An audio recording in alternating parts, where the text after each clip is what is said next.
To start your morning with us right here on Good Morning Kenya. I am Jane Womboy, and as rightfully mentioned, today is Wednesday. We will be focusing on women at the forefront, and today we'll have the pleasure of having one Christine Kibet, who is a biomedical engineer, joining us in studio to just help us understand how her journey has been getting to where she is today. Once again, as we always do it every Wednesday, all about women, supporting women, building women, and of course by bringing to you women that are doing fantastic things in society. All that will be coming up in not too long. Doreen. Good morning to you, and again we appreciate you for making time. This morning on the roads we look at the 9.8 kilometer stretch.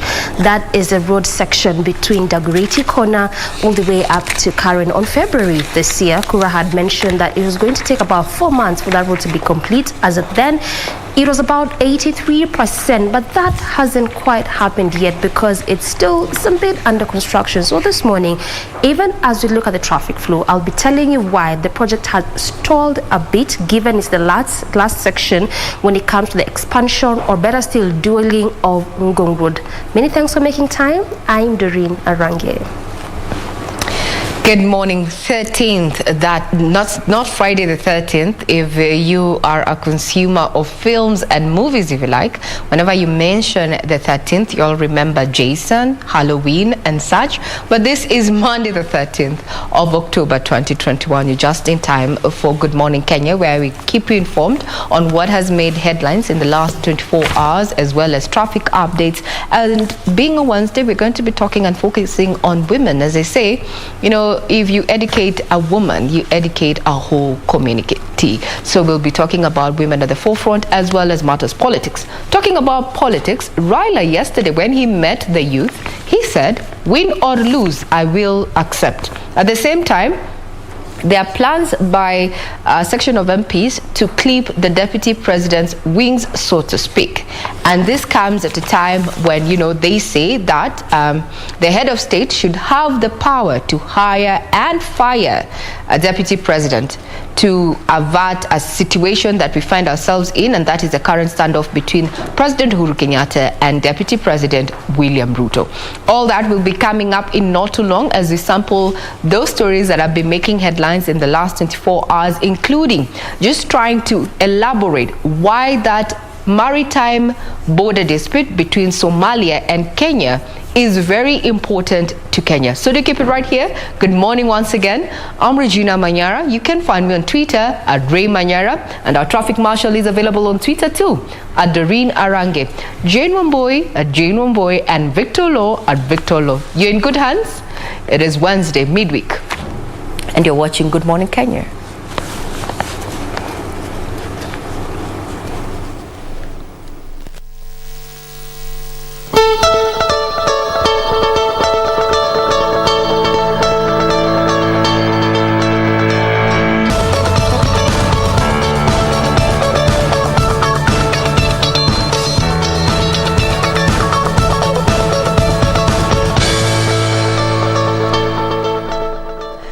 Now we start off on that issue of the Kenya-Somali maritime border dispute, where now the International Court of Justice has noted that there is no agreed maritime boundary between the Federal Republic of Somalia and the Republic of Kenya. Now, Kenya, which claims the entire area of the eastern coast, said last week that it would not recognize the jurisdiction of the Hague-based court. In a ruling delivered by Chief Judge Joan Donager, the UN top court ruled that there was no agreed maritime boundary and drew a new border close to the one claimed by Somalia, allowing Kenya to keep part of the 100,000 square kilometer area. For these reasons, the court, 1, unanimously finds that there is no agreed maritime boundary between the Federal Republic of Somalia and the Republic of Kenya that follows the parallel of latitude described in paragraph 35 above. 2, unanimously decides that the starting point of the single maritime boundary delimiting the respective maritime areas between the Federal Republic of Somalia and the Republic of Kenya is the intersection of the straight line extending from the final permanent boundary beacon, PB29, at right angles to the general direction of the coast with the low water line. Somalia dragged Kenya to the ICJ in the year 2014 over the disputed patch of sea. Kenya's maritime area is approximately 255,000 kilometers, which was determined through parallel of latitudes in 1979. Somalia recognized Kenya's claim to the EEZ agreement for 35 years before heading to the Hague Court, citing failed talks to resolve the matter. Sisi kama wavuvi wa kutoka maeneo ya Lamu ndio wavuvi wa pekee ambao tunatumia hizo sehemu ambazo kwamba wao wanazipigania, na tukasema ya kwamba ingekuwa bora wao waweze kutuhusisha sisi kama wavuvi ili tuweze kujua hata sisi hatima yetu itakuwa namna gani. Tutavua kwa sababu kuna pahali kama ito Shakani, kuna pahali Kiunga, alafu watu wengi wa kutoka Pate Island wanaenda hizo sehemu kwenda kuvua kama tunaita ago. Kenya has already warned that they will not cede even an inch of the territory and vowed it will not recognize the outcome of the case. The maritime boundary between the parties having been determined, the court expects that each party will fully respect the sovereignty, sovereign rights, and jurisdiction of the other in accordance with international law.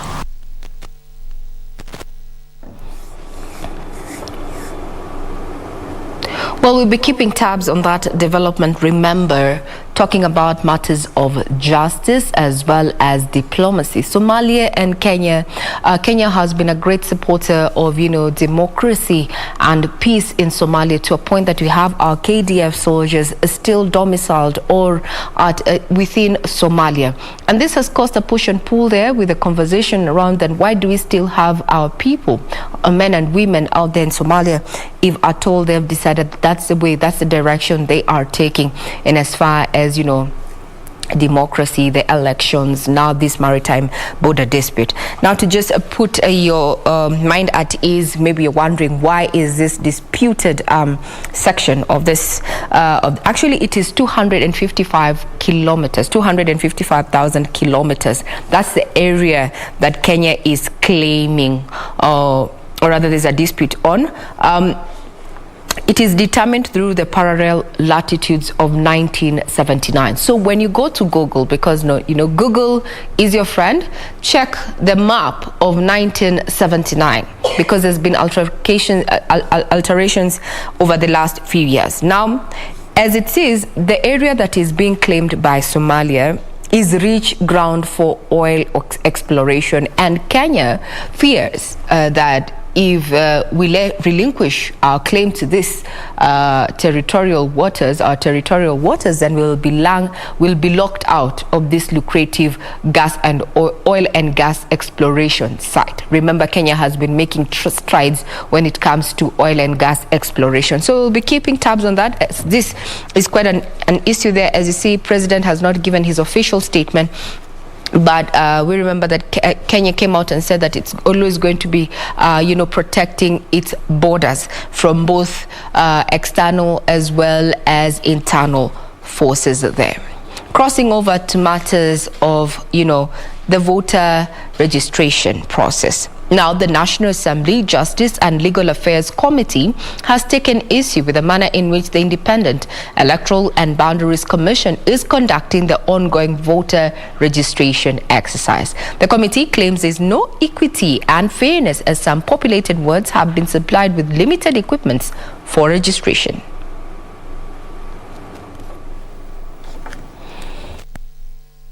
Independent Electoral and Boundaries Commission was on Tuesday put to task by the National Assembly Justice and Legal Affairs Committee to explain how it arrived at the decision to distribute 3 BVR kits to every ward.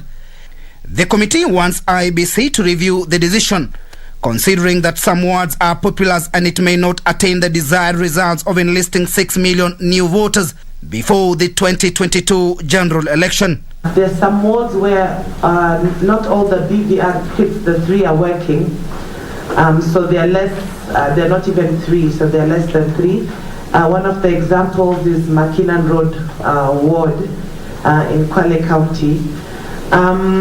Also, there have been changes of dates. The committee also seeking answers on how the commission will address voter transfers instigated by certain politicians for their own selfish gains. The commission vowing that it will only honor voter transfer requests for those who have been registered for at least 6 months. These are regulations passed by Parliament. So then what we need to come out of this room with is how else can a registration officer ensure that one has been a resident before they approve that transfer. The committee was not, however, amused with the Commission constantly shifting blame to other entities, calling on the chairman Wafula Chebukati, who was present, to put his house in order. IEBC amendment bill is a story which we don't know. There is no such a bill in Parliament. And I want to be on record and on media.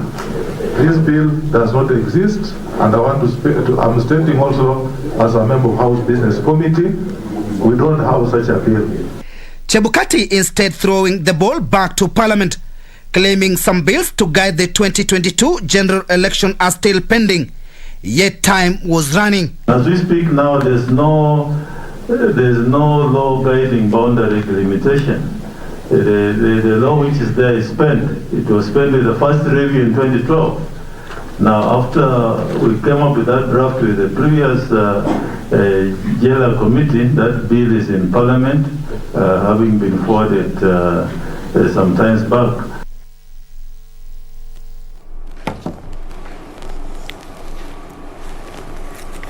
Stop shifting blame to other, firms and such. Own the process and do it in an open and transparent manner.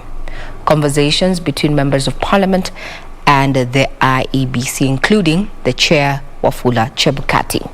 Now, Deputy President William Ruto has called on Parliament to allocate enough resources to the Independent Electoral and Boundaries Commission to enable it conclusively conduct the voter registration exercise. Ruto said IEBC should leave no stone unturned in ensuring the targeted 6 million voters are registered.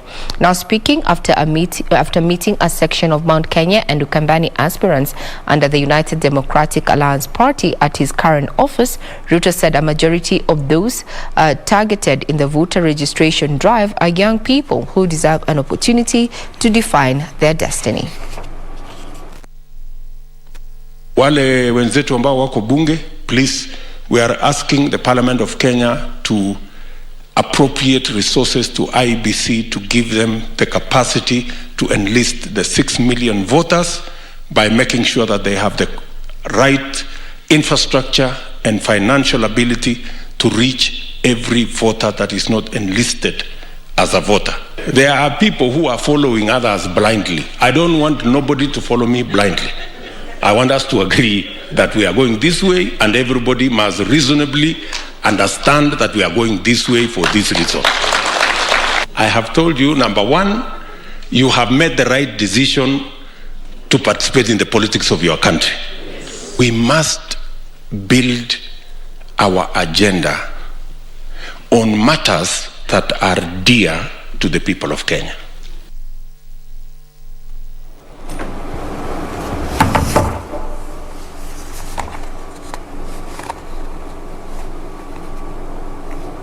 To matters security, the government has directed all non-residents of designated troubled areas of Laikipia County to vacate with immediate effect in an effort aimed at enhancing security in the region.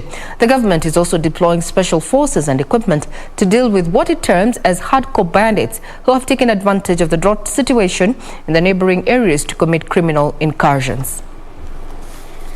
Despite the enhanced presence of security teams, criminals are still challenging government to resolve to restore normalcy in Laikipia County.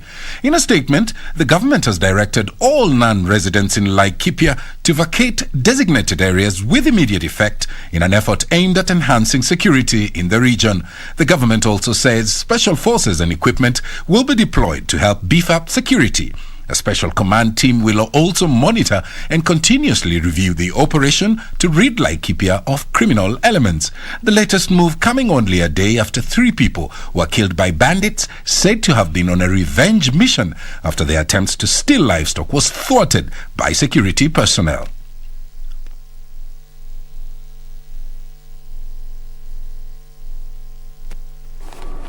Legislators from the northeastern region are blaming the government for what they term as a slow response to the drought situation in the region.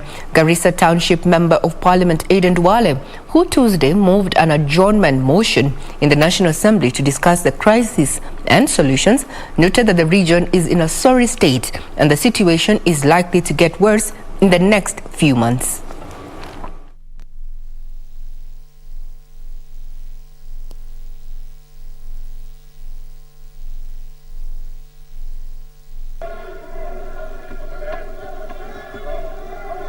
Little is being done to help affected families that have moved forward towards the Somalia-Ethiopia border. President Uhuru Kenyatta declared drought a national disaster. 10 counties are affected, 5 being from the northeastern region. Because government response is not there, or it is very slow. We want to ask government to talk to its friends and partners and create a humanitarian crisis appeal. Mr. Speaker, this is a sad state. This is a very sorry state, Mr. Speaker. Mr. Speaker, if nothing is not done in the next couple of days, we will not be talking about the people in the north. You see so many people, presidential candidates, are encouraging people to go and register. How does a hungry man go and register? It is really very, very sad situation that we are facing in the north. Mr. Speaker, I have been to the constituency, and what I have seen, I have never seen such a kind of situation in my constituency, Ijara, Mr. Speaker. People have migrated as far as Wajir, Marsabit, and everywhere you'll find the animals in my constituency. Because the government is to advise the pastoralists on the weather so that they can plan to do either destocking and restocking. But there were no advice by the Ministry of Agriculture. So, Mr. Speaker, I request the government to compensate the pastoralists for the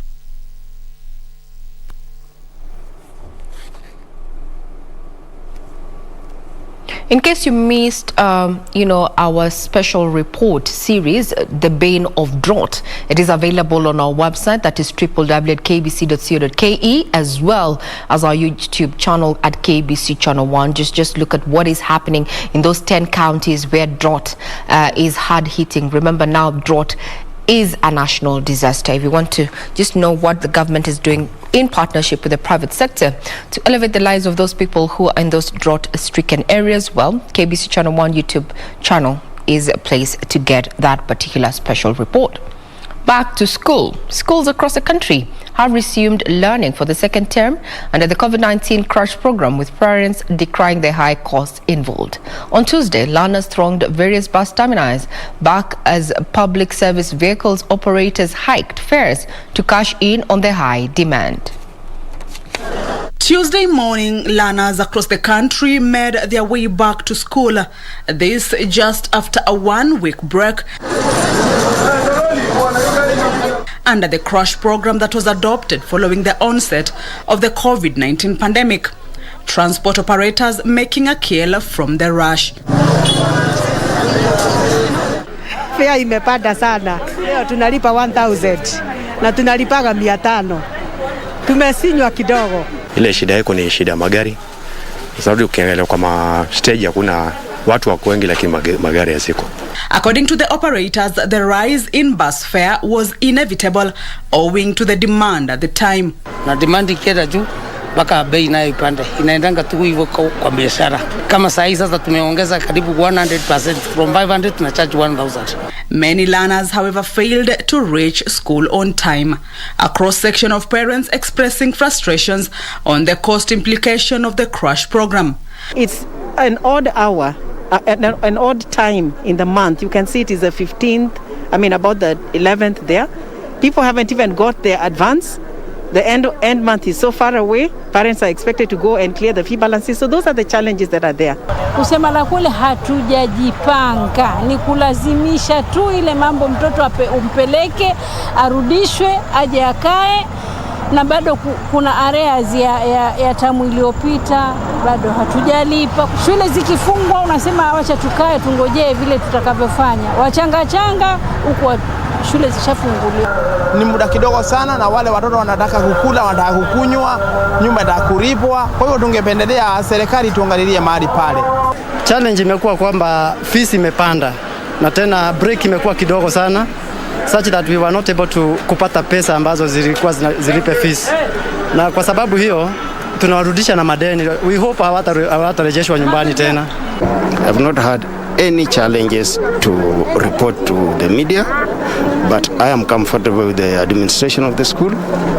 And for the school fees, we have just paid as it was requested on the fee structure that we were given for the year. For the second term, we have paid it the way it is requested to be. Learners will be in school until 23rd December 2021 when schools close for the second term break.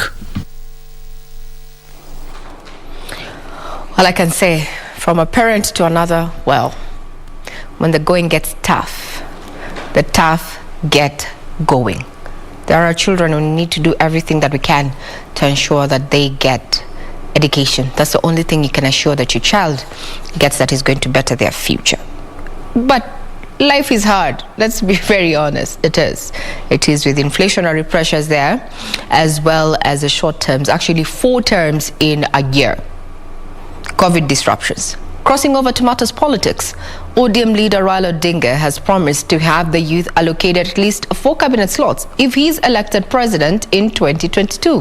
Raila, who was speaking during a meeting with a group of youth from Mount Kenya region at the University of Nairobi, said time had come for Kenya to invest in the youth through affirmative plan.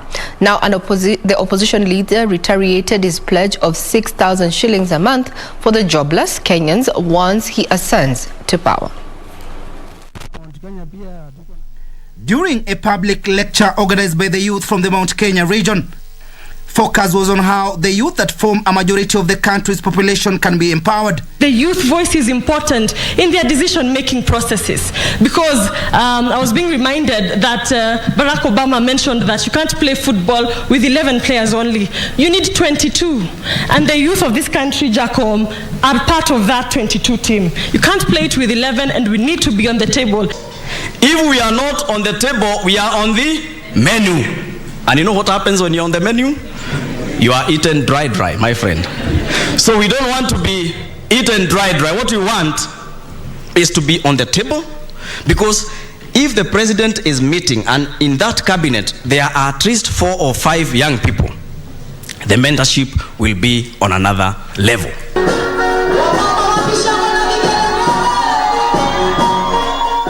ODM leader Raila Odinga pledging job creation, tax holiday, as well as creating a stand-alone ministry for the youth if elected president in the next year's general election. No society can grow if half of the population are not working and dependent on the other half. And these are part of the population that is productive. Raila noted that if the youth are empowered, there will be a source of wealth creation, further stating that this was part of the BBI agenda. Strongly that if we bring that spirit that brought independence in this country, here in this country, we can be able to lift this country from where it is to where the founding fathers wanted it to be. The ODM leader promising to have the youth in the Ministry of Foreign Affairs, as young people form the bulk of labor export by the country. That when we get to power, we know that it will take us time to reach a stage where everybody has got an income, something active in which they have incomes. But we said, and before we get there, we don't want to see any Kenyan starving. Leaders who attended the forum rooting for a Raila presidency, saying it meant well for this nation. The hope of a Mama Mboga waking up very early in the morning, looking for school fee for his or her daughter. The hope of a boda rider. And I believe that that hope will be given by none other than Raila Amolo Odinga. The GDP of Philippines is out of labor migration. We do not have the natural resources. We don't have the petroleum. We do not have much to sell to the world, but we have the capacity of Kenya. Bei ya mafuta lazima ishuke katika serikali yako, hii tunaita gava ya baba. Kwa sababu hata hao wakulima wanatumia hata hiyo mafuta kwa matrakta yao wakati wanaenda kulima. Tunasondeka. Are you ready? Are you ready?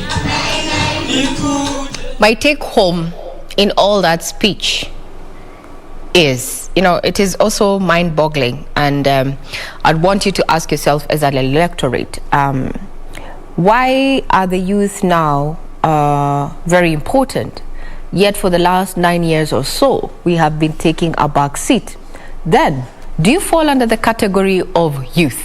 What constitutes youth? Because I saw a number of people there who I would not consider as youth in terms of age. Maybe you'll help me understand that. Remember, you can get us on Twitter at KBC Channel 1 News. Further on, my take home, and this is on a very light note.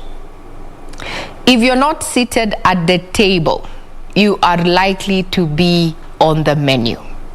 And as that gentleman spoke, if you're on the menu, you know what happens to staff on the menu. You're going to be served to people seated at the table. And he used a term, dry. So please, get a seat at the table. And most often, people will never stand up at the seat at the table for you. If you cannot sit at the table, take the table away. Then all of you are standing, right? Anyway, the Anglican Church of Kenya has called for the strengthening of judicial institutions to ensure timely and prompt delivery of justice. Archbishop Reverend Jackson Ole Sepid, who spoke during a peace symposium in Kisumu, faulted the institutions for being the weak link in the country's pursuit of peace and tranquility as the next year's general elections beckon. During a peace symposium that brought together stakeholders including the Anglican Church of Kenya, the National Cohesion and Integration Commission, among others, to chart a path to sustainable peace ahead of next year's election, the church challenged judicial institutions to step up capacity to deliver in their mandates. Archbishop Reverend Jackson Ole Sepid said failure by judicial institutions to address historical injustices only threatens peaceful coexistence in the country. Good governance also ensures that justice is served to all citizens irrespective of their class, race, gender, religion, or age in a timely manner. For justice delayed is justice denied. Sepid also called on the government to ensure equitable governance to eliminate the feeling of marginalization among certain communities. We want to see and challenge the national managers of natural resources to ensure that every part of this country is developed and a bigger cake is baked that can be shareable by all of us. Because when we share equally, we will not fight over it. He urged Kenyans to shun leaders who preach hatred and instead partake in initiatives that promote peaceful coexistence. We specifically picked that phrase, constructive engagement, deliberately. Constructive engagement is opposed to lecturing to someone or calling out or firefighting. Constructive engagement draws us to dialogue, to reason together, to commune around a table and understand issues, to listen to one another, to discover the depth of our humanity and how we are called to relate together. On his part, the National Cohesion and Integration Commission Chair, Reverend Samuel Kobia, urged the Independent Electoral and Boundaries Commission to be firm and transparent in its endeavors to create trust among stakeholders. It is because of the lack of trust of IEBC that the elections results were disputed, because they didn't trust that what was being declared was actually the truth. We must design an electoral system in our nation such that we really live up to the tenets of democracy, which was not just a process, political process for its sake, but for a certain outcome. An outcome that convinces people that those they put in power are by the will of the people, demonstrated by the results of the election, properly run by competent bodies, where, as we celebrate the victory by the majority, those who lose, or the minority, accept the results as legitimate.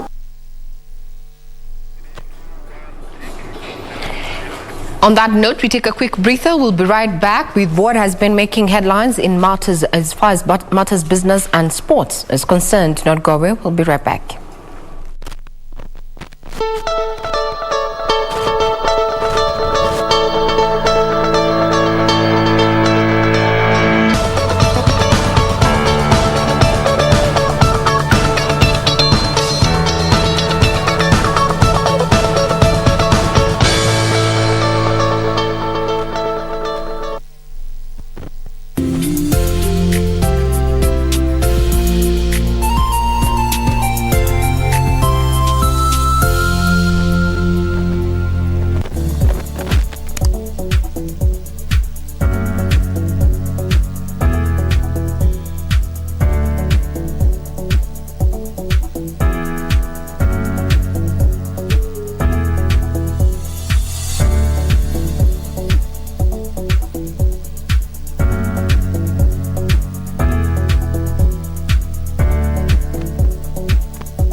kubadilisha makubaliano yangu mimi na wewe wakati wewe ndio uliyevunja ahadi ambayo ulikuwa umeweka.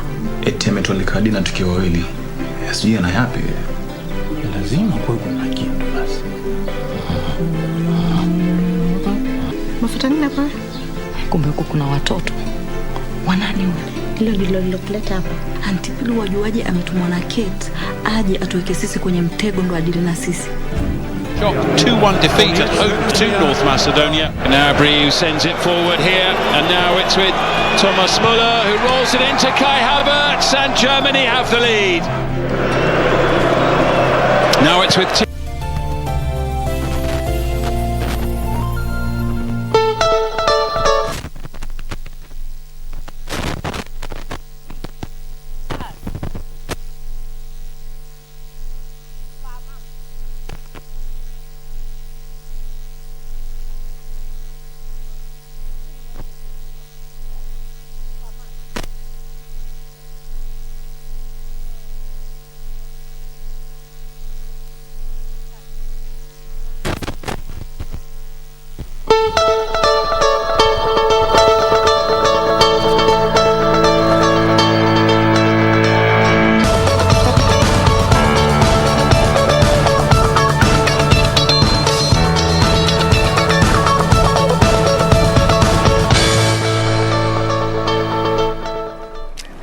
Good morning, the 13th of October 2021, and our viewers have been watching us either from their television sets or even online.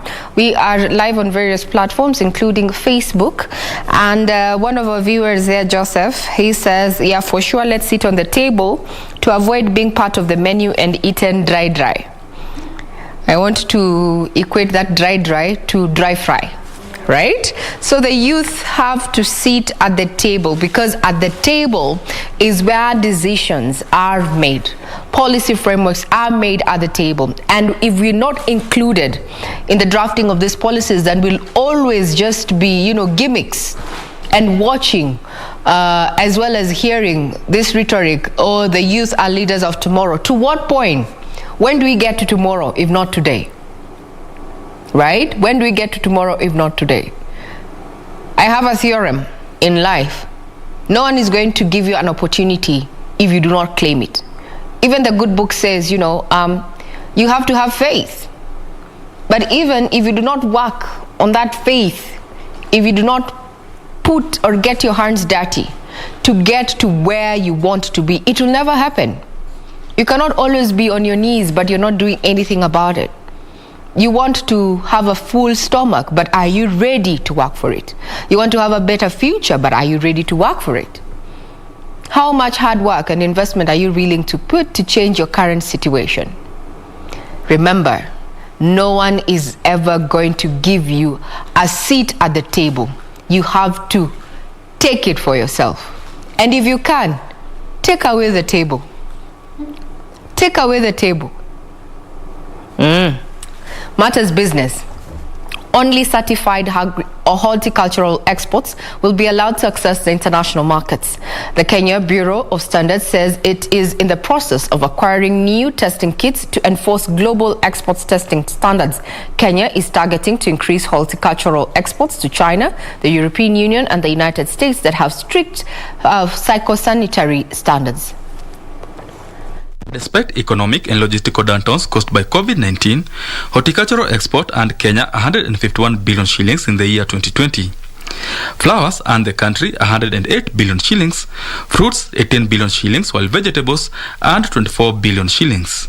Kenya plans to increase its export base to 300 billion shillings by the year 2025 through the improvement of testing standards. The Kenya Bureau of Standards say it will ban all non-certified horticultural products from the export markets. As you are aware that the country is actually looking forward to, boosting the production of avocados because there's a big market out there.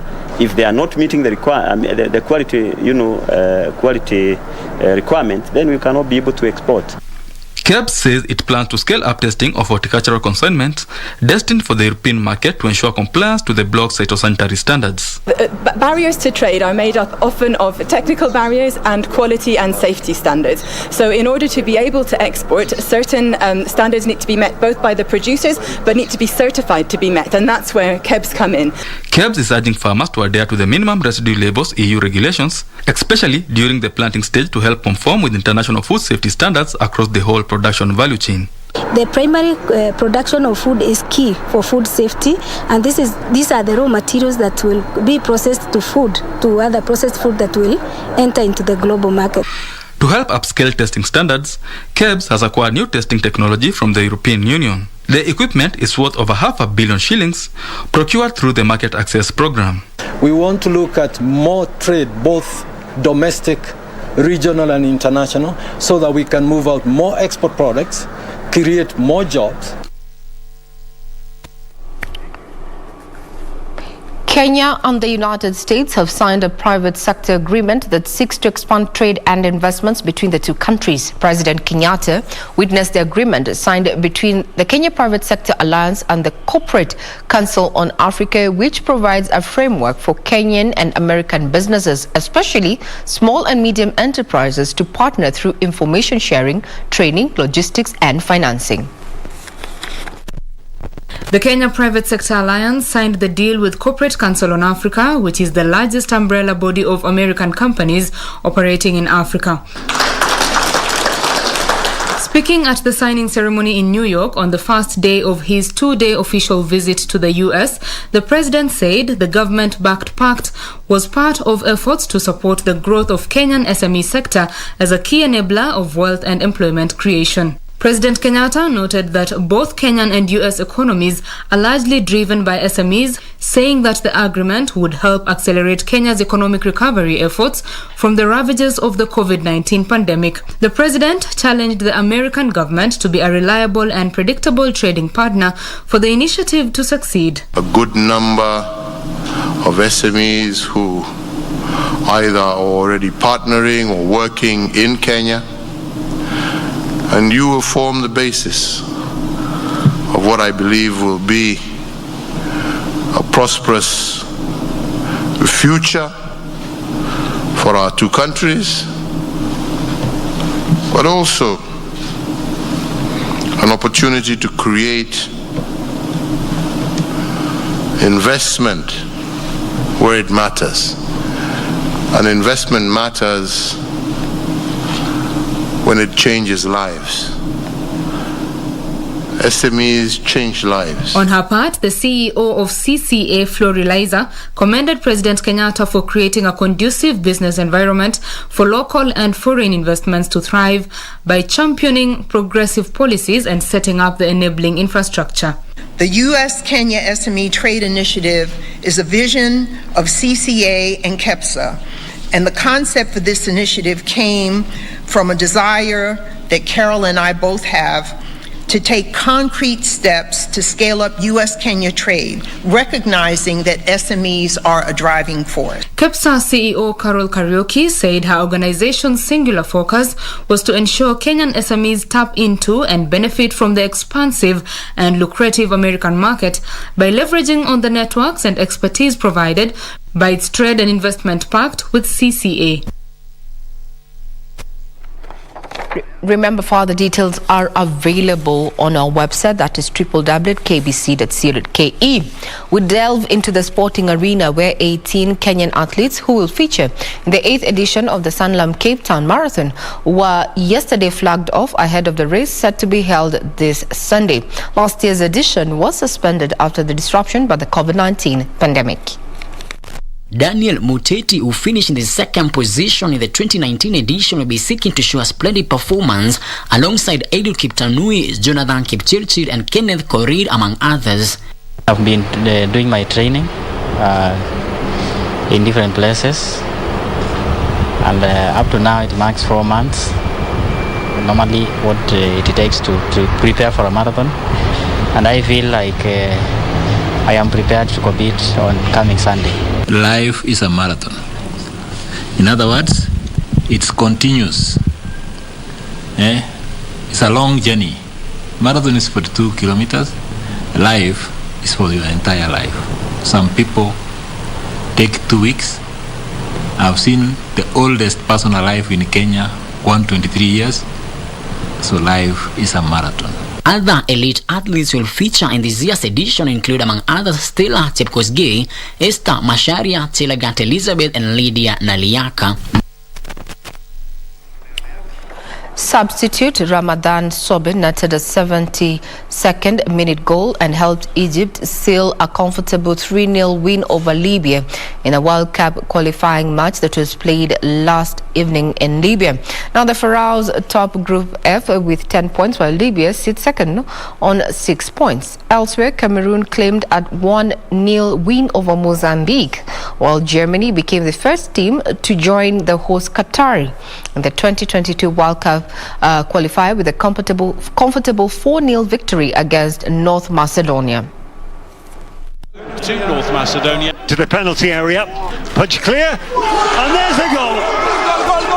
1-0 to Cameroon. From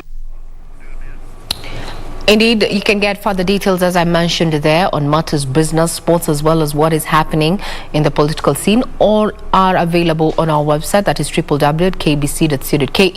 We appreciate everybody who's made time to actually be with us this morning. Remember, we appreciate your feedback. So can anyone Imbu, thank you very much for being tuned, as well as Joseph and Tom Mwema from Nairobi area.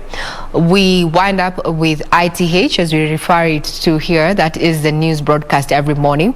And we take you to the roads. Remember, this is back to school week, and from hiking fairs and such, there's been a lot of activities on our major roads. But I'm not Traffic Marshal A1. Traffic Marshal A1 is on the other side of the studio. So over to you, Doreen. Well, clearly that is also happening. There's a lot happening on the roads, and that's obviously because of the back to school. That is actually supposed to take place this entire week. But also this morning, we are just trying to focus on the progress of phase 3 of construction of Ngongo. That is from the areas of Dagoretti Corner all the way up till Karen. The Kenyan Urban Roads Authorities had mentioned that was on February. They had mentioned that this road was supposed to take a period of 4 months to be complete. That is phase 3 there. So it meant that around June thereabout, supposed to be complete. As of that time, it was about 83% complete in terms of construction. So the remaining parts were just to put in place the motorized transport system, as well as the 5 foot bridges that had been designated around various areas of this particular section. This phase 3 is inclusive of what we call the dualing of Ngong Road, which actually has taken place from phase 1 and phase 2. That is all the way from the Kenya National Library up until Karen. That is phase 1, from Kenya National Library to Prestige Plaza. Phase 2, from Prestige Plaza to Dagoretti. Then phase 3, from Dagoretti to Karen. However, that hasn't been the case yet in terms of completion of construction because of some challenges here and there.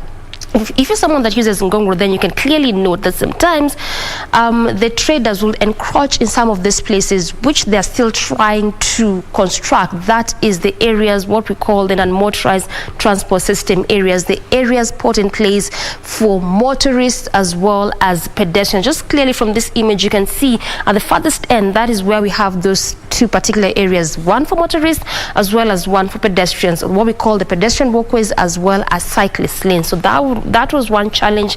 The other one is they had to relocate water pipes as well as electric poles, which only meant they had to engage the services of Nairobi Water Sewerage Company as well as Kenya Power, and that has taken a bit of some time. So this is why this phase 3 is not yet complete as per the time frame in which it was given, but is still coming along well. So much as phase 1 and 2 is already complete, opened up to the public, shaped how Ngong Road is looking like, there's still the footbridges which had been designated at various areas, one of them being at Kenyatta National Hospital. There's one supposed to be at Coptic Hospital. So these are some of the areas in which they had put in place the footbridges to be installed. That also hasn't quite happened.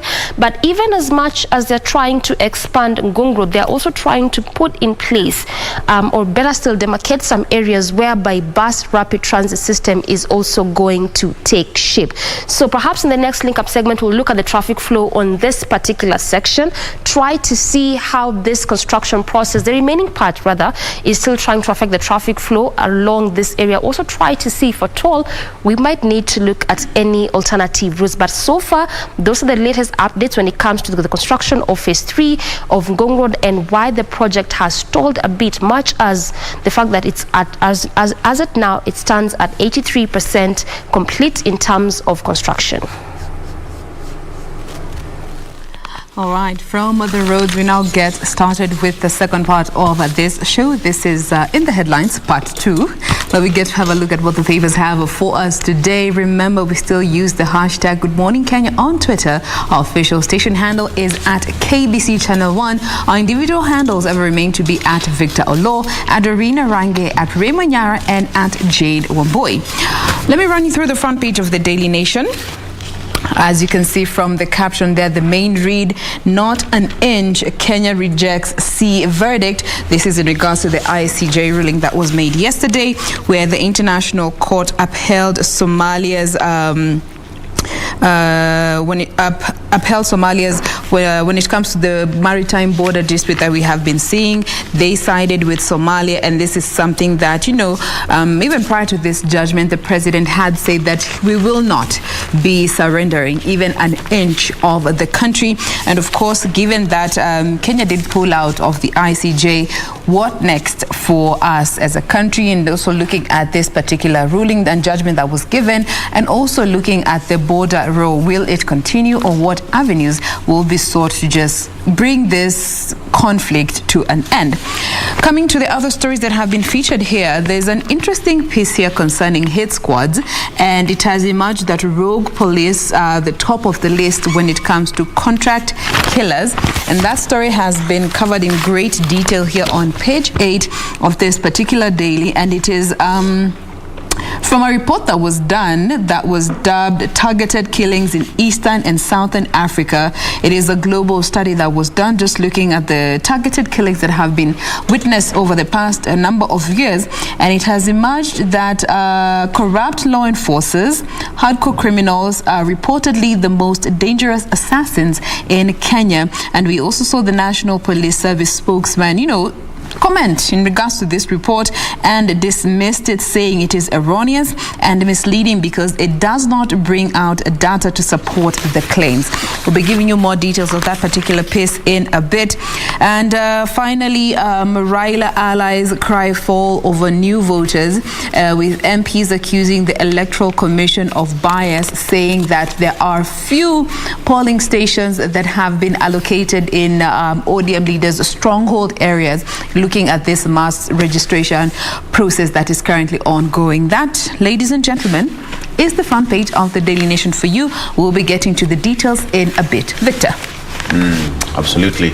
All right, and on the front page of the Star, rise of Poker King Justin Muturi, the would-be pilot who was suspended from high school, believes he can bring order. All right, JB talks about his life journey there. He's also gunning for that support to be the next president come next year. Rise of Poker King Justin Muturi. You can take a look at that story that is fleshed out for you on the front page of the Star newspaper. Crisis rocks Jubilee Party as nearly 70 employees sacked in radical purge. I will give you more details on that. And 20 million shillings court award for girl who lost hands in electrocution. This is a story again. Uhuru urges leaders to embrace diversity in his New York speech. So the story of the Jubilee purge says that Tuju says later by acting executive director, a miscommunication, a crisis has rocked President Uhuru Kenyatta's Jubilee after the party moved to sack nearly 70 employees, with directors and senior managers among the casualties. There is no speculation. There is speculation that Jubilee Secretary General Raphael Tuju was kept in the dark about the purge, triggering confusion. The affected staffers have threatened to sue the party if Tuju and Uhuru fail to act swiftly to reverse the decision that they termed a plot to forcefully take over the party. Okay, Matters Health, MOH, banks on outreach to attain Mashujaa Day vaccination target. The government is banking on community mobilization at the lowest levels and political goodwill to attain the Mashujaa Day vaccination target of 5.8 million. So far, slightly above 4.2 million people have been jabbed countrywide, with the government now targeting 1.6 million in the next 1 week. That is there for you. So, inside plan by state to reduce public universities' debt. The Ministry of Education is engaging public universities management to narrow down their expenditure in a quest to reduce their indebtedness. In a report tabled by the Departmental Committee on Education and Research, the ministry recommended restructuring and resizing universities. This includes stopping duplicated courses and rationalizing the number of administrative posts and units. That is on Matters Education. And that story of a lady who was electrocuted when she was just 15 years old, and she has been awarded 20 million shillings for losing her arms in the incident. Court dismisses Kenya Power appeal, says that girl deserves fund for prosthetic limbs. After 4-year wait, a 19-year-old girl whose hands were amputated after electrocution by Kenya Power Lines can now be fitted with 20 million shillings prosthetic arms. She received the good news on October 8th after the Court of Appeal declined to interfere with the award of 20 million made by the lower court. So she was collecting fire, according to the story, according to the court files, she was collecting firewood for her mother when she got electrocuted. She was 15 years old at that time. Now, while she was gathering firewood, she came with contact with the live electric wires while lying exposed on the ground. She suffered severe injuries to her arms, her hands, and part of the arms were amputated. So her mother filed the case at the High Court in Meru. Justice Alfred Mabea awarded the minor 20 million shillings. But the court even says that the 20 million shillings, might not bring the girl back to her original state before the incident. So 20 million shillings was awarded to her. All right, President Uhuru Kenyatta is in the New York, but there's some good news here, and we There was a dispatch yesterday from the White House where the statement by White House Press Secretary General, that is Jen Psaki, on the bilateral meeting between President Joseph Biden Jr. and President Uhuru Kenyatta of Kenya. And this on Thursday 14th, President Joseph R. Biden Jr. will host President Uhuru Kenyatta of Kenya at the White House. The leaders will discuss the strong U.S.-Kenyan bilateral relationship and the need to bring transparency and accountability to domestic and international financial systems. They will also discuss efforts to defend democracy and human rights, advance peace and security, accelerate economic growth, and tackle climate change. The meeting will build on the leaders' phone call in February and on President Biden's commitment to the U.S. partnership with Africa based on principles of mutual respect and equality. So President Kenyatta will be at the White House tomorrow. Let's take a break. We'll be right back.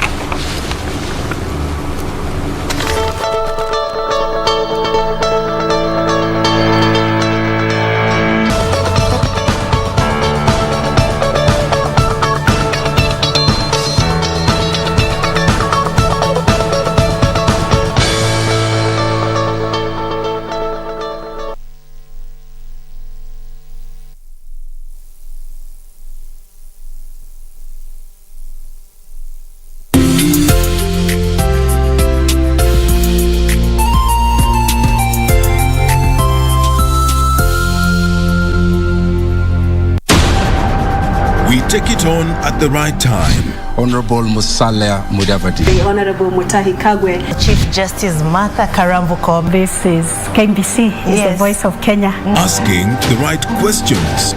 I don't know how it made you feel as speaker who is presiding over a house where members can be compromised with 10,000 shillings. We keep our guests comfortable. A mission to ensure our audience gets a complete story. For a few hours or so, I thought this is it. My end has come. If really we want an end of this pandemic, we must fight. Our goal, to tell it as it is for the benefit of our viewer. And I'm sure we will have good discussions. All right. That will make probably your viewers understand KDF better. With 21 radio outlets. During a live interview on KBC TV, Chief of Defense Forces General Robert Kiboshi. Jaji mkuu kwa mara ya kwanza katika mahojiano yake ya kipekee na runinga ya KBC Channel 1. And 2 TV stations covering over 90% of the entire country. The message always gets home.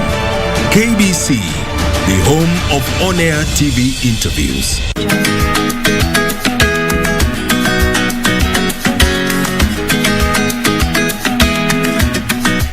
Umefuata nini saizi na wajua Sara hayuko?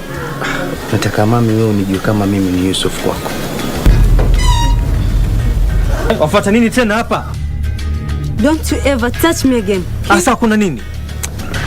Ulikuwa unaonyesha pale nje. Kuna msichana nimemwona naye pale nje. Mjamzito hata yuaza leo jioni. This is my property. Registered property under my name. No, what's your problem?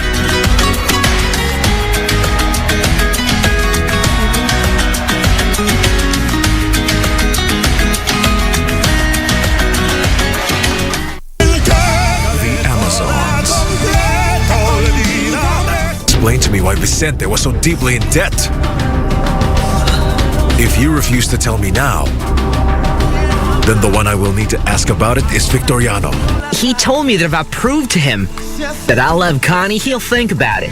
Go and keep that girl that you were kissing and just forget about me. I don't understand why you ended up getting divorced. What happened there? But don't give my daughter any trouble.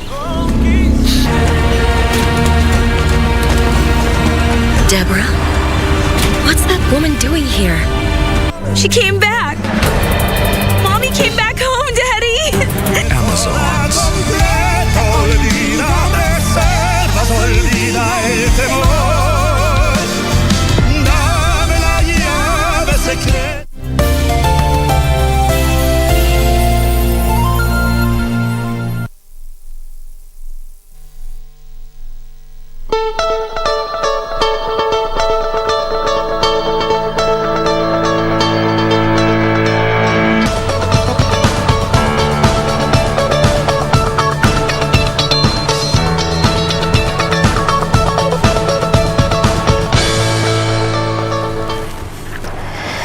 Welcome back to the program. This is still Good Morning Kenya. We continue unpacking for you how our dailies are looking like. And on the front page of the People's Daily, we obviously have that story concerning the Kenya-Somalia Maritime Row and how the ICJ ruled in favor of Somalia, with the article well highlighting how the court divided those the disputed areas. But also the Kenyan government, that is the state, accused the judges of proceeding with the case despite a 2009 agreement between the two countries on how to resolve the row amicably. So what next for Kenya? How will this perhaps ruling affect even Kenya, Somalia in terms of relation and and things such as that? That article also continues to well highlight that. Coming to matters elections, we obviously know that the IBC is still out there to continue registering voters. And yesterday, before the National Assembly, that is Professor Ali Abdi Gulie, who mentioned that they are not going to extend it any further. It's supposed to end on November 3rd. That is a 30-day process, or better yet, exercise. And he attributed this to the fact that there's no enough money or finances for extending that voter registration. This was after lawmakers just perhaps asked the commission to see whether or not they're going to extend it any further. So unless they provide more money, they're not going to extend it. So that only means that Kenyans perhaps need to go out there and get registered as voters. Speaking of that, and perhaps the 2022 general elections, right now, as it stands, there may be a possibility that unofficial names could be allowed on the ballot. For instance, something like how you know your political leaders with the nicknames that you know them for. That is how their names might just be appearing on the ballot come 2022 if this bill is amended. That is the Election Act number 24 of 2011. So just giving some example, perhaps the Deputy President William Ruto, his name appearing as Hustler, the ODM leader Raila Odinga, his name appearing as Baba, as well as various other leaders if that bill gets to be amended. And also yesterday we talked about that man who impersonated as a magistrate for a total period of 3 years. So the latest is that now the court detains the fake magistrate, that is Victor Ngeno, for 2 weeks. That is what is currently happening in regards to that particular story there. We also have on matters education, the back to school. Again, this is just in respect and in effect to the fact that yes, this is the school reopening week after that 1 week break, and parents have been complaining of the fees as well as the hike in bus fares as they return children back to school. Also, a spot check done by PD showed that people are not adhering to COVID-19 protocols amidst the fact that children are going back to school there. So there's that also on matters education, as well as to the counties, Nyandarua to close 1,800 liquor outlets. And this is just to... Actually, since the year 2017, that particular county has had no alcohol regulations and licensing, leading to rapid rise in the number of unlicensed outlets. So that is also one of the reasons that is informing the closure of at least 1,800 liquor outlets or liquor stores in that particular county. Also in Nandi County, a man has hacked lava to death in that particular county. When you get the details, I'll be telling you why that has happened, as well as many other more. Ray. It seems the scribes were, reading from the same script this morning, being the 13th of October 2021, and I'd want to delve deeper into the details. I'd want to pick it up from what you mentioned there, Doreen, that now politicians are picking catchy nicknames to woo voters. We will see so much ahead of the general election 2022. Just to give you but a few sneak peek, Murang'a Governor Mwangi wa Iria, official name is actually Francis Mainge Mwangi. While Kiambu Senator Kimani Wamatangi, is Paul Kimani. Former Kiambu Governor Ferdinand Waitito, you all know him and, refer to him as Baba Yao. Mawakahere, Kiani MP Kanini Kega. A majority even think that, these are their real names. They changed their names. They actually have changed their names. And Kanini Kega changed his name to Kanini Kega from James Mathenge Simon. While Murang'a Women Rep Sabina Wanjiru Chege, who is also a former employee of Kenya Broadcasting Corporation some years back, changed her name to Sabina Maito Wanjiru Chege. Habari ndio hiyo. But remember, this deed poll is a declaration detailing one's intention to change their name, and it must entail a notification from the referee. The registrar may, however, reject a proposal if the change promotes criminal activities. Sawa. Or it is impossible to pronounce the names, includes numbers, symbols, promotes racial or religious hatred, promotes the use of drugs, is vulgar, or includes at least one former and one username. You know, the Registrar of Documents has only 2 offices in the country currently. That is in Nairobi and Mombasa County. So now we are out here to fancy names and nicknames to woo voters. We will see so much. The question is, have they delivered on what they promised? Or it's just names? Before they took office? Or is it this time where they remember, oh, the roads in my constituency are in a deplorable state. Oh, the sewerage is terrible. Oh, security, you know, last minute rush. You as a constituent, you need to remember that you are the employer of the leaders, and it is time that we practice servant leadership. You lead by setting the pace. Get your hands dirty. Not every last 6 months towards the general election, but all the time. That's why you're paid by the taxpayers, and that's why you've been chosen as a leader. And sometimes I hear people saying, and even quoting the good book, that leaders are appointed by God. Then I ask myself, really? Really? Are they? They're the ones who cast the ballot. And unfortunately, if we look at the history, the Kenyan history as it is, we vote by tribal lines. Nepotism comes into play. Tribalism comes into play. We have never brought our leaders to book when it comes to service delivery. And being the 21st century and the age of internet and the youth, from one youth to another, I think we need to exercise our voice and vote. I'm just wondering here, Jane, Doreen, and Victor, if the youth make up the majority of Kenya's population, so to speak, men and women, if we decided to field a candidate of our choice as the youth, not what is already available, and we decided to vote, would be unstoppable. But have we? Are our minds as free? Are they? Exercising your vote is your democratic right, remember. And voter apathy, even as IBC talks about voter apathy, what you need to know, you not voting basically means you have ceded your power. You let the person who has woken up at 5 a.m. make that decision for you.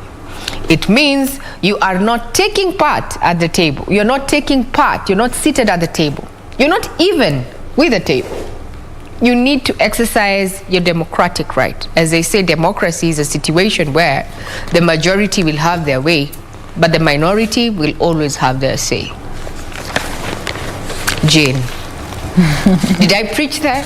I tried not to quote the Bible. And it reminds me of, I don't remember whose post this was, but they likened the lack of voting that so many people have, made a pattern and a habit over the years. Those who just decide, yes, I have I'm a registered voter, I'm of age, I can go cast my ballot, but I refuse to do so.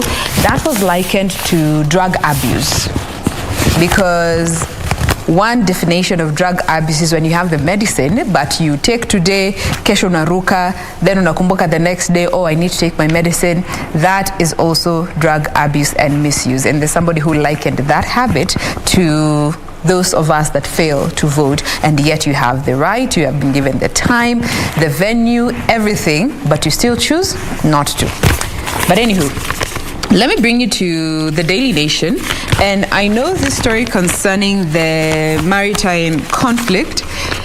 The maritime conflict has been featured on almost all the dailies, and here, in as much as the main read is in regards to the judgment that was given, there is an interesting piece that just looks at the ripple effect that will come after this.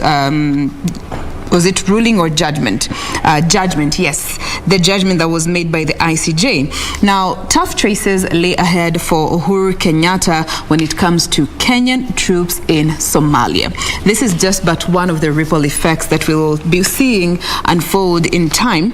And following that unfavorable judgment on the maritime dispute with Somalia, the KDF has now been left in a catch-22 situation. Why is this? Looking at the fact that KDF has been part of a 12,000 strong AMISOM force that has been helping Somalia National Security Forces to fight Al-Shabaab, part of what they're supposed to do is also protect the territory of Somalia. And given this new judgment that favored Somalia's equidistance formula, they will now have to go and guard the territory that has been declared to be within the Somalia bounds. And these are KDF forces that will be required to go and guard these particular boundaries. And now, on the other hand, is the decision that President Kenyatta and his generals have to make to decide whether to continue assisting the security in a quote-unquote an enemy state rather, and at the same time deploy our own defending forces to go guard the same territory, which of course our president said we are not ceding even an inch of Kenya's territory to anyone. So this essentially puts KDF against KDF, and this is not something that I'm sure our president wants to see play out. So now he is in a catch-22 situation. We are waiting to see what he will have to say in regards to this. Of course, the decision will come from him as well as his generals to decide whether to pull the troops out or to continue with the operations in the water nation under the Africa Union Mission for Somalia, popularly known as AMISOM. And I don't know what you guys feel about this. Looking at this maritime border dispute, it started way back in 2014, and that is when Somalia said that it needs to go diagonally and not horizontally, while Kenya says it needs to go along the latitude lines. And now yesterday the ICJ did say that Somalia's equidistance formula is what will be followed. Of course, not favorable judgment for Kenya. But now looking at this particular situation with our KDF forces there, I don't know if they've indicated the number.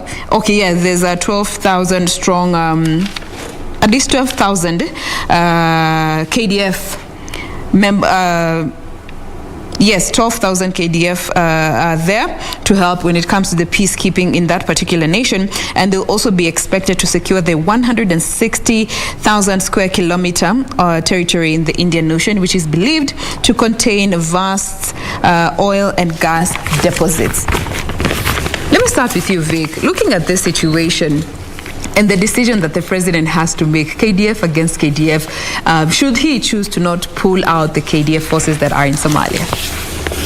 Well, I think in his response to the media yesterday at the UN Security Council in New York, he said that he will respond accordingly after going through the judgment, because that judgment just came after during that council meeting in New York. But then, looking at the situation, the Operation Linda Inchi began before 2014, during the Kibaki era. So it began, it all started, you remember how it all started, that the two tourists who were abducted sometimes in coast, and then it forced the government now to take the troops in Somalia.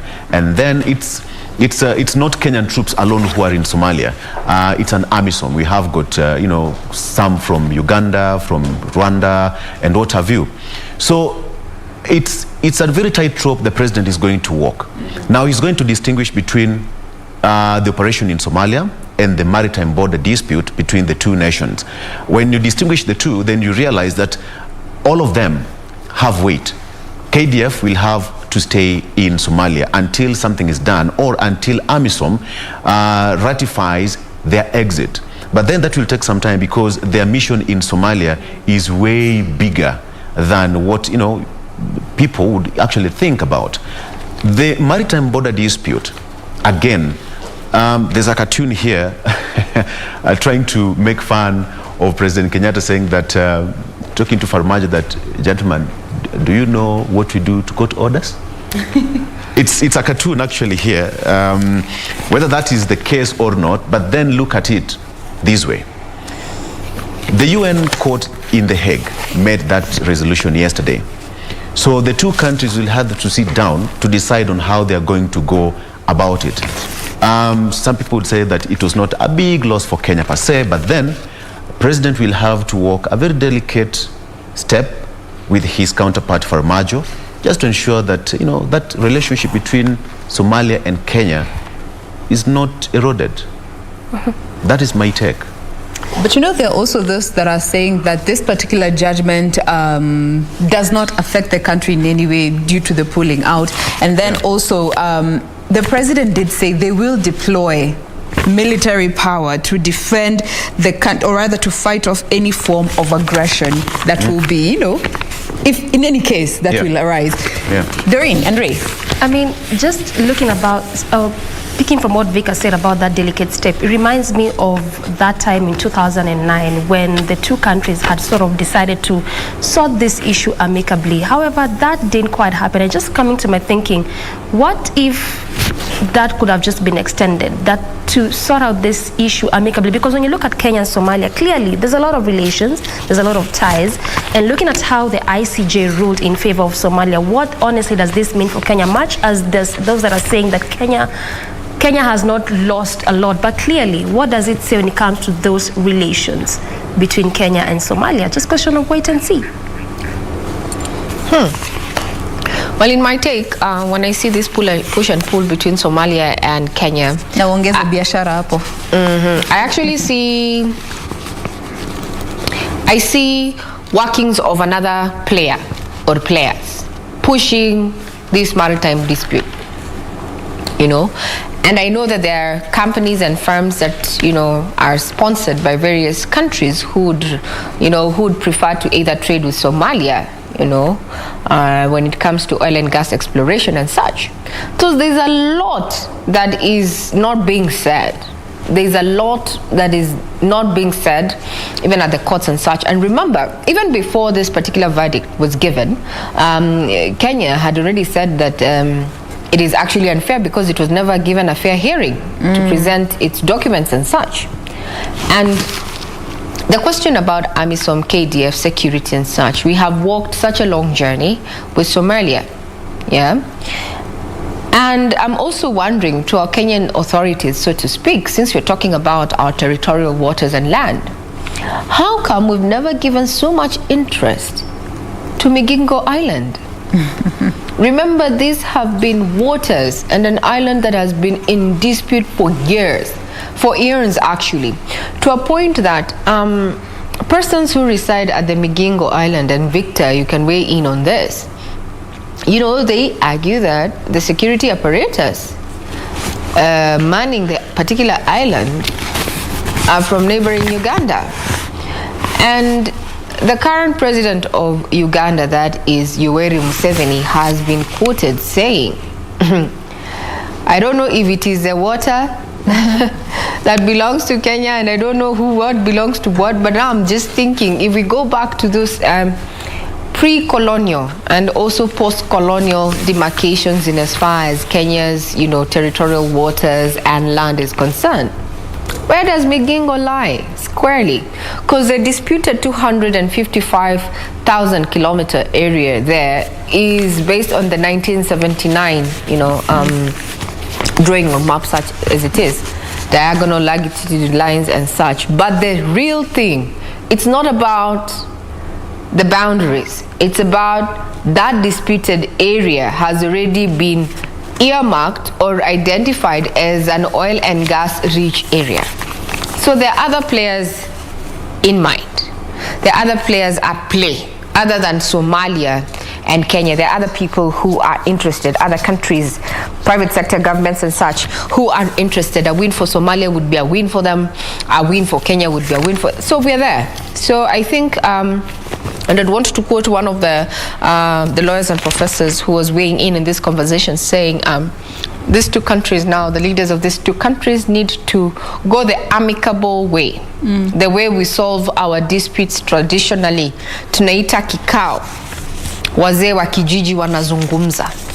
Because we're still neighbors. We're not going to wish away Somalia, and Somalia cannot wish away Kenya, so to speak. So this professor, the name actually slipped my mind, but they're saying that this is a high time that Somalia and Kenya had a conversation away from, public limelight, away from the courts and such, to get to, an amicable solution. Because remember, the North, now, even from the first story that we had on the drought situation, we had, the North remembers, we had Kenyans who are in the northern region actually, just walking into Somalia and Ethiopia because of the drought situation. So we cannot wish each other away.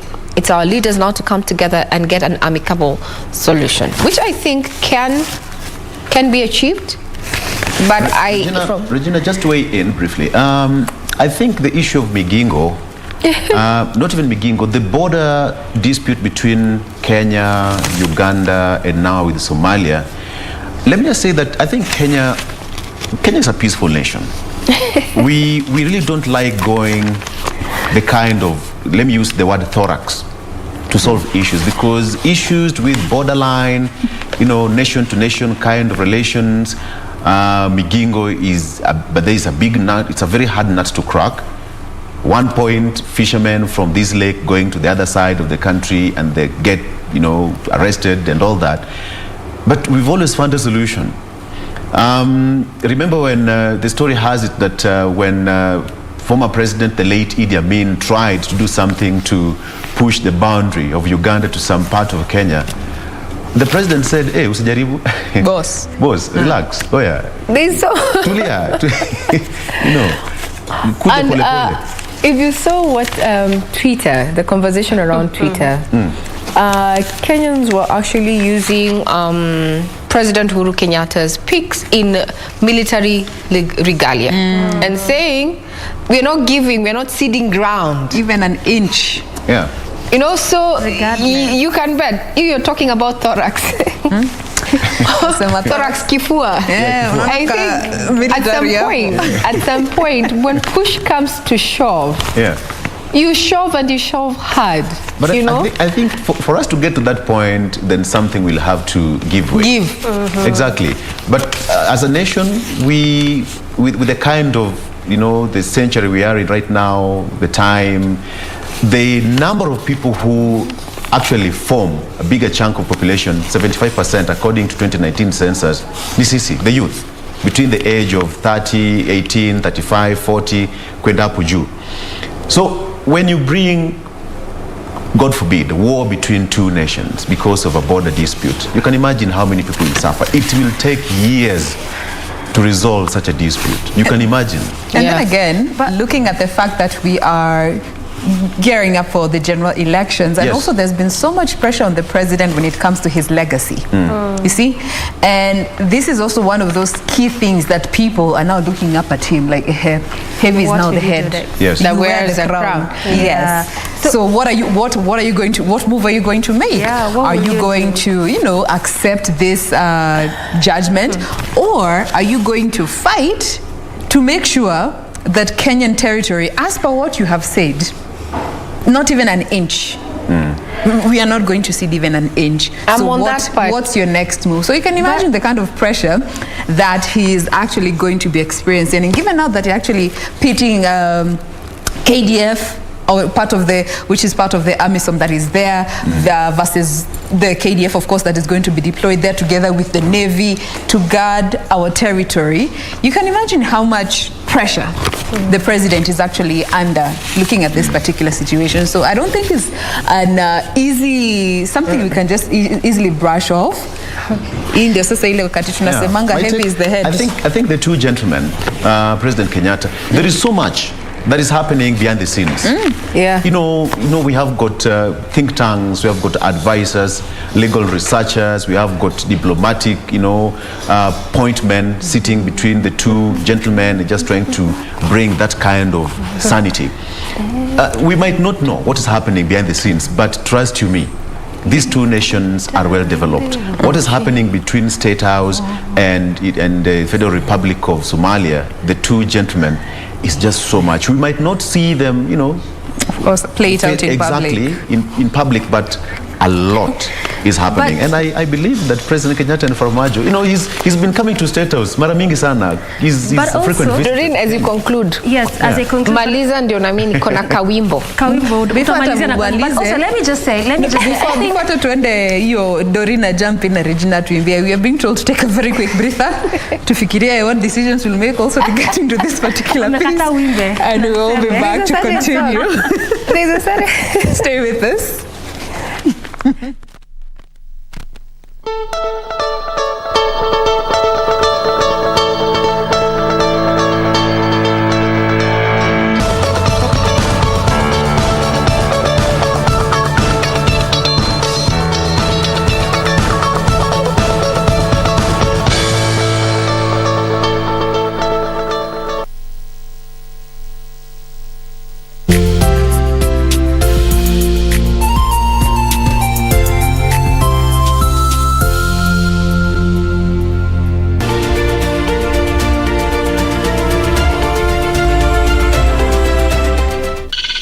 The vulturine guinea fowl, an animal that has the head of a vulture, the colors of the most brilliant of species, and the tail of a peacock. What I love most about the birds is their behavior, their calls, how the males attract the females. It's very fascinating. We are still studying the reason why anybody in the group can initiate movement and all the rest will follow. This is Wildlife Warriors, and I'm Paula Kahungu.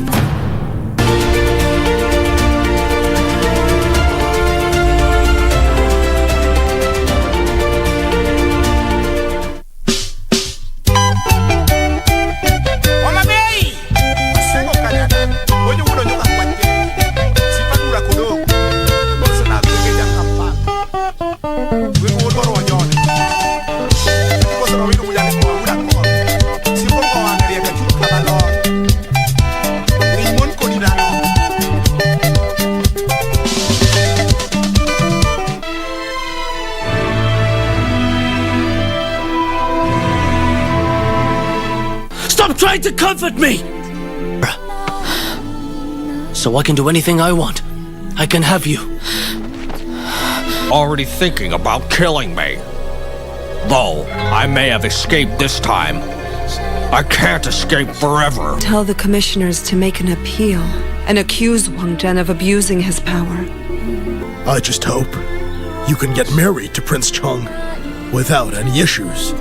But you've got to be careful. Stay in the Empress's palace and don't go anywhere. We've got the Empress Mother's support. Also, we'll just be moving some babies around. They're all...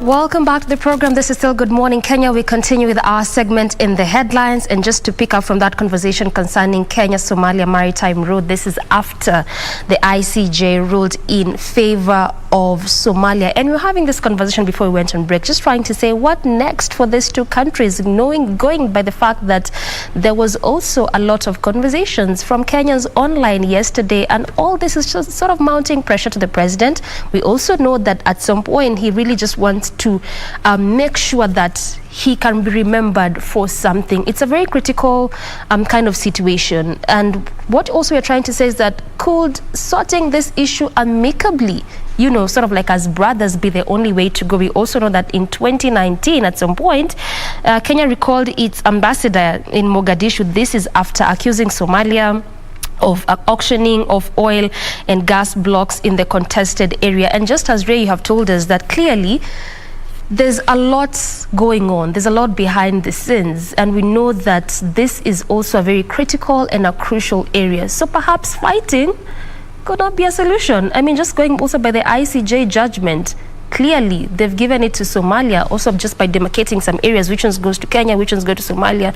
So perhaps sitting as brothers, kuongea tu ikitu might be the only solution that perhaps might be there. Because I mean, Kenya and Somalia, really, the two countries have come a long way. And like we're saying, we cannot wish away each other. We can't. It's just, it is what it is. So perhaps sorting it as brothers could be the only solution. Amicably, just discussing, having conversations, communication.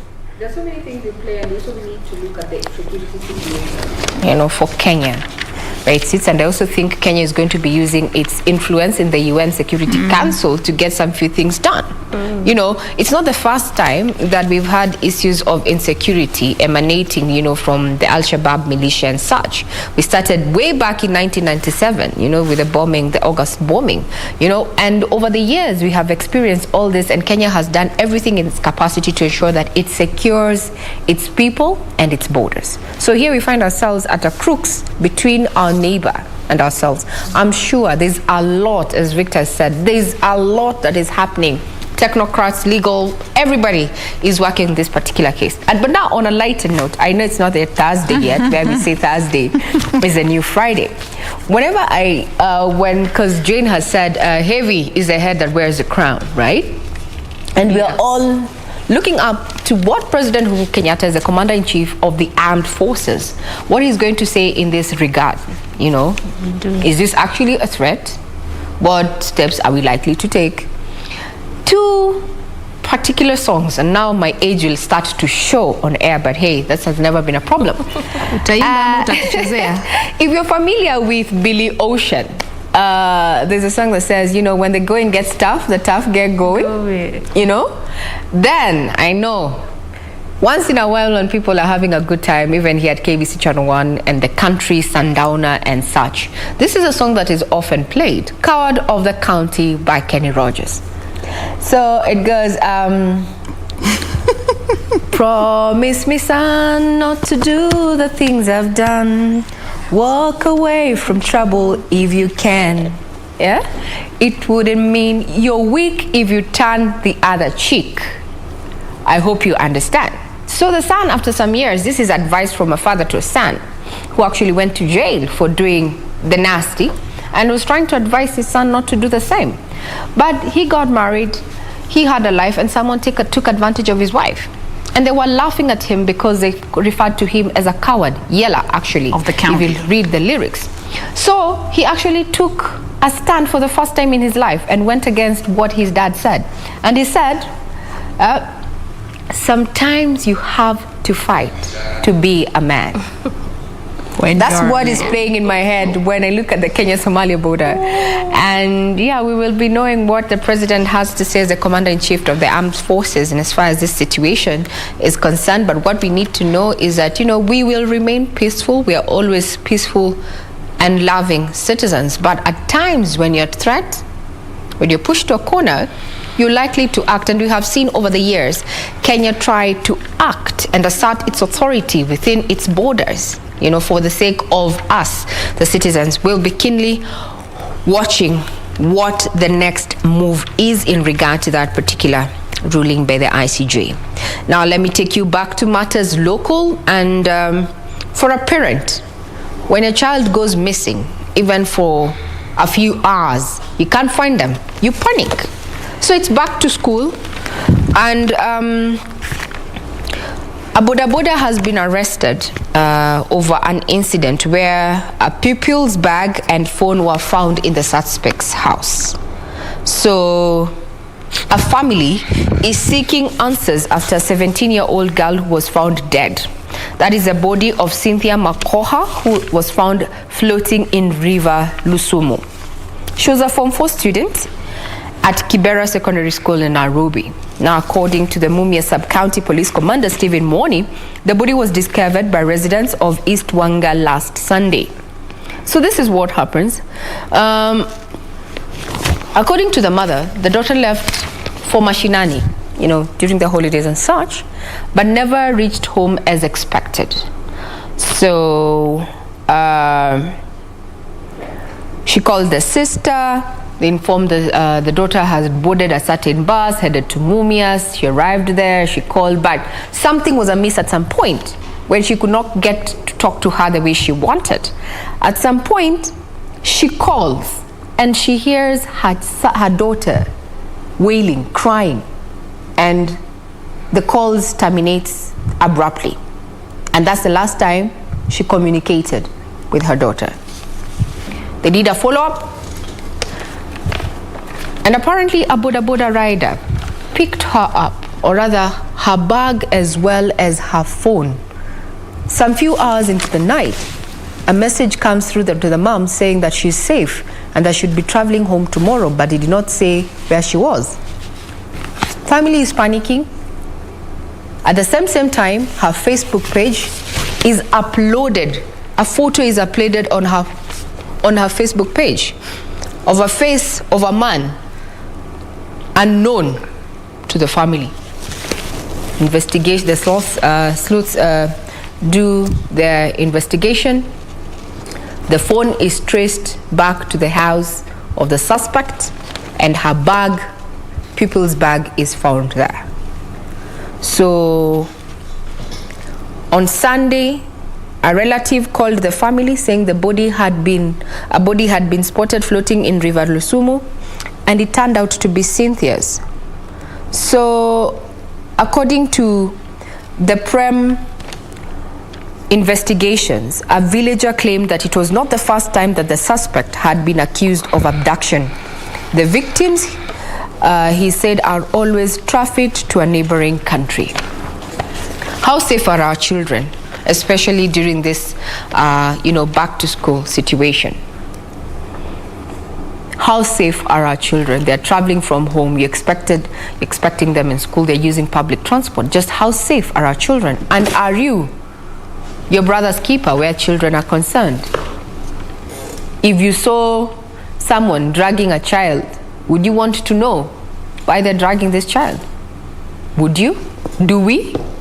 Are we concerned? Jane, Doreen, Victor? I hear of these cases and I shiver, man. Considering kids are growing and one day you will have to allow your child to have some sense of independence when they're going to school back and forth. I remember the first time I took myself home when I was in high school. I went to boarding school in class 7 and 8, but tulikuwa tunakujiwa na kudropiwa by my parents. But now in high school, that's when we started experiencing going to school alone and coming back home alone. And it was exciting for me as a kid back then. But then looking at the parents, now that I'm a parent, man, you think of all that is stacked against your child in their blissful ignorance, and you just leave it to God. You can't do much at some point. You're like, Mungu Baba, just hide my children under your wings, because man, there isn't anything I can do. And to hear of such stories, communicating through and through, only for the last communication you have to be telling you she's maybe some 13 kilometers from where she's supposed to alight, and then that's it. Then you get a phone call, you hear your child wailing in the background, then no communication whatsoever. Ah, man. Hey. And then after that, after wailing in the background, the next story you hear is that you hear there's a body floating. And once you hear that, unajuanga tu saa zingine, I don't know if this has ever happened to you guys, when you have lost a family member that is close, in one way or the other, you feel it or you know it before you are told. In some strange way. Intuition. I don't know if it's intuition or it's instinct, communication from God directly to just prepare you. this is something that has happened to me personally. Before you even get the knowledge of the actual passing of the individual that is so close to you, you get a premonition of sorts of the exact situation that you're going to find ahead. And I can imagine if when the mother heard that there's a body floating somewhere. You know, the sad part, Jane, is that a post-mortem has revealed that the pupil was defiled, then strangled. Like, why? Why would you do all that?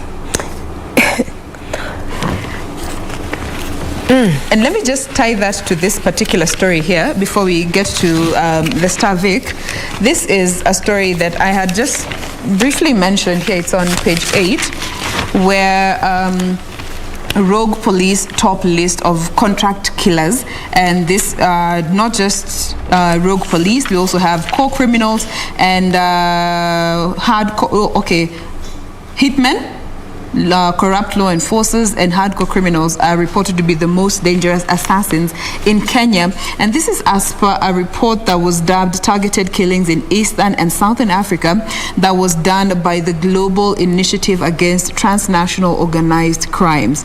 And as per this report, the National Police spokesperson dismissed this report, saying it's inaccurate, it's erroneous, because they don't have data to support any of these claims, especially when it comes to extrajudicial killings. But by virtue of seeing something like this happen when children are coming home from school, doesn't it even scare the police service to just even want to do more, as opposed to being at the forefront to dismissing a report that was done by a global entity? My 2 cents. Yeah. I think they say that the first rule is deny, deny, deny. Whether you're caught red-handed. Oh yeah. Actually, that's the 11th commandment. Thou shalt never get caught. As put by Jeffrey Archer. And when you're caught? Not me. And when you get caught? Thou shalt never get caught. And when you're caught, deny, deny, deny. The 11th commandment. Actually, that's a book. Those people who enjoy reading a good book, Jeffrey Archer, anytime. Vic. All right. Quick look at what's happening here in the newspaper. We've talked about the story of UN top court favors Somalia in Indian Ocean border dispute. And the court says that it would be inappropriate to delimit a boundary based on a median line. The court said that the 14-judge bench, that is panel, instead drew a new line that has split the disputed area into two, saying that the best solution is an equitable solution. So that is as far as that is concerned. Talk of Raila's promised cabinet slots for youth if voted. A quick look at that. He said that if he's elected, he will include for youth. He promises that was made on Tuesday, that's yesterday, in a bid to charm the youth ahead of next year's general election. Raila, who has escalated his 2022 presidential campaign, said that his government will also reserve more appointments for the youth. And that is his promise. He asked the youth people to be part of his journey by campaigning for him. Okay. To other stories. Embrace diversity. Uhuru tells world leaders in New York City. President Uhuru Kenyatta has told the world leaders to end the silo mentality that has seen some states, largely in Africa, excluded from key decisions affecting the globe. He castigated the use of one-size-fits-all prescriptions and templates by powerful global institutions in dealing with Africa's challenges. That is President talking there. You talked of, Regina talked of the issue of nicknames to appear on ballot if bill passes. That bill is the Senate has published the Election Amendment Bill 2021, which allows the Electoral Commission to include a candidate's popular name on the ballot. We have a couple of them. We have Baba, we have got Hasla, Weta, we have got Madividi, we have got Manistivo, and all that. So even Babuino, his real name is not Babuino, not Babu. He has real name, and most of these, politicians out there. But they will have to wait until that bill is passed. All right. So DPP has new evidence in Obado's new graft case. Mugambi has allowed the defense 1 day to go through the evidence. The court had that the prosecution intends to produce 500 new pieces of documentary evidence to prove their case against the governor and his co-accused. So 500, State Counsel Eva Kanyuria said that, told the anti-corruption court that 500 new additional documents were inadvertently not supplied to the defense. Quickly, I want to bring to your attention something here, ladies. This is Matter Sports. But before then, Nick Mwendwa said that, that is the FKF president, said that not even Mourinho, nor even Mikel Arteta can save Harambee Stars. He was speaking in one of the television stations here in the country, and said that the only thing that is now needed is for new and fresh talent. Not even the intervention of Arsenal's Mikel Arteta or AS Roma's Jose Mourinho can salvage Harambee Stars from the jaws of defeat. FKF President Nick Mwendwa has admitted. Okay. I agree with his statement. Need fresh talent. I agree. No, Victor, I agree. Mikel Arteta of Arsenal cannot even save. If he cannot save Arsenal, even Mourinho, from losses left, right, and center, how can he help our Harambee Stars? Correct. Not that direction, Gina. Not that direction. I agree. Nick, for the first, I'm actually agreeing with Nick Mwendwa on that aspect. Mikel Arteta cannot. Perspectives are different. Yes, cannot help Harambee Stars. Tick.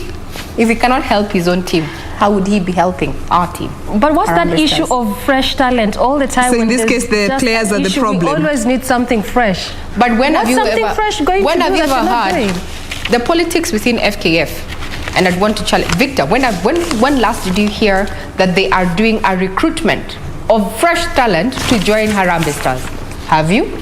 Actually, across the country, there's so many talent academies across the country. But then now, implementation of, and just supporting these young talents is now the issue here. When you go to national ball games, you'll be shocked that the kind of talent displayed out there is just amazing. The local teams. And, I don't understand how FKF, we still recycle, it's now forcing even some of the senior players to retire prematurely because of the embarrassment. And remember, they also have a name to keep outside there where they play for the professional football. So it's, yes, to Nick Mwendwa, something has to be done, man. Harambee Stars, man, tulichapa 5-0 huko. See, ilikuwa 5 ama ni 6 jana? Tulichapa 5-0. Oh, ni 5, yeah. Yes, and then pia tukafinywa moja nyumbani.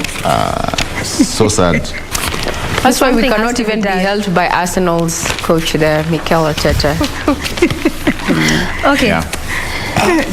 All right, so let me just speak a bit from that concern or issue, if I may mention. This in regards to youth getting jobs, tenders, if Raila Odinga is to be elected president come 2022. And this is a story, if I can say, conversation, talks that never miss. Anytime a politician is there on the ground speaking, perhaps of even popularizing their bid. And maybe I can just read a bite from what he said while addressing Mount Kenya youths. He said, I believe strongly that we should make use of the energy of our youth who make up about 70% of our population. If you don't give them the education and skills, they become a curse, delinquents, drunkards, and criminals. But if empowered, they become a source of wealth. And Ray said something important when you were beginning, why has it become so much important to just go to the youths at this point in time? It always happens anytime there's an election, and this is why we keep saying all the time is that be informed, be knowledgeable, that even when you go to that ballot come 2022, you vote from an informed perspective as you make wise decisions. Away from that, coming to COVID-19 intertwined with Mashujaa Day, which is coming up next week on Wednesday. And this is just how the government is really trying to rush to hit that 5.8 million vaccine target. That is by Wednesday of 20th October. And also the government is just trying to do this all in a bid to ensure they hit that 10 million target by end of December, which is just about 2.5 months away. And they have laid out some strategies. So far, the state has vaccinated about 4.2 million Kenyans and is targeting to vaccinate 1.6 to just hit that 5.8 million mark by next week, Wednesday. So some of the things they've put in place is to ensure they rely on the 47 county governments to implement a sustained community mobilization by bringing the various cadres of leaders to sensitize the masses on the need to take the jab. Also, over 7.5 million doses of the 5 types of vaccine approved for Kenya have already been distributed to various places, various counties, and the various hospitals that are designated to vaccinate Kenyans. Just again, this article continues to highlight that Kenyans need to go out there and get vaccinated. Remember, if we want the state to fully reopen the country, it's going to be informed by the number of persons that are going to be vaccinated, at least also by end of December. So this is why they've put up in place different ways, different drafts of measures to try and ensure that all this target they want to reach, they get to reach that target by the time frames and timelines they've put in place there. Doreen, as we come to a close, I'd want to read some of the feedback that we get on Twitter, and borrowing heavily on that conversation about, inclusion of the youth, that now the youth is the next niche, or rather frontier, for voters, for vote hunting, so to speak. So Churchill Amantha says, Ray Manyara, some in the meeting were not youth, is being simplistic. So you mean women or youth at the service at your church must strictly be attended by women or youth? I think, Churchill, you missed the point of that conversation. We were saying what constitutes the youth in as far as, the age bracket is concerned. Who is considered youth? Because a majority of time you'll see people who are aged 50 and above still claiming that they're within the youthful bracket. That's where I was coming from. I had no problem with the elderly or the old people attending this meeting. But the issue is what constitutes youth? And if it is a youth agenda, can we for the first time put our best foot forward and have the youth actually who constitute the ones who are unemployed, the ones who are employed entrepreneurs thinking about a better tomorrow? Because most often than not, the youth is promised milk and honey, so to speak, but it never materializes. So, my point was and still remains, the youth need to sit at the table in as far as policy making is concerned. That is the only way their agenda is going to be included. And the people who should be leading the youth agenda should be the youth, not because you have a youthful demeanor, as they say, youthful demeanor, or you have the youth at heart, because these are things that we've been told in so many forums that you see, hata kama mimi ninakaa mzee hivi, mimi bado ni kijana. Those things of 21 to mimi forever. bado ni kijana. Truth is, wewe si kijana, and this is a narrative that has been sold to the youth demographic as defined even by the Constitution, for so long. And that is where I was coming from. So if you kind of felt that it was simplistic, well, as we say, we are always open to feedback. Continue reaching out on Twitter. My Twitter handle is at Ray Manyara. We have Dorina Range. We have a Dorina Range Traffic Marshal A1, that is. We have a Jane Wamboi and at Victor Olo. The official station handle remains at KBC Channel 1 News. Watu wa Lower Lands, to you. But also, before they come in, I want to say, actually I'm with you on that, Ray, because the way you're saying, when you have these forums for youth, why does the bigger chunk why is it that the bigger chunk is formed by those 50 and above? I mean, it doesn't say that we need not to have them. We can't have them. But also let the young people form the bigger part of that kind of meeting? Because then again, how are you having a 60-year-old trying to push your agenda as a 30-year-old, as a 25-year-old, and then you tell me as a young person, I'm in the table, I'm in that space? It doesn't really add up, doesn't make sense. So they can still be there, but also let the young people form the bigger part, so that when you get to that office, you understand the issues of these young people, whatever they face. And if actually you're a legit leader, then you know how to tackle and assist the young people. They need to shadow the youth, and when time comes, they hand over the reins. So the old cannot exist without the young, and the young cannot exist without the old. But it's a high time that we give, more responsibilities, more leadership opportunities to the youth. That's my take. Basically just what Baba is saying, they are going by this article, only that it needs now to be actualized, because what you're saying is basically what he said. We're going to give more opportunities to the young people, empower them, give them skills, give them tenders, give them jobs. Hope is not just a talk. Maybe this time could be actualized to make it more real.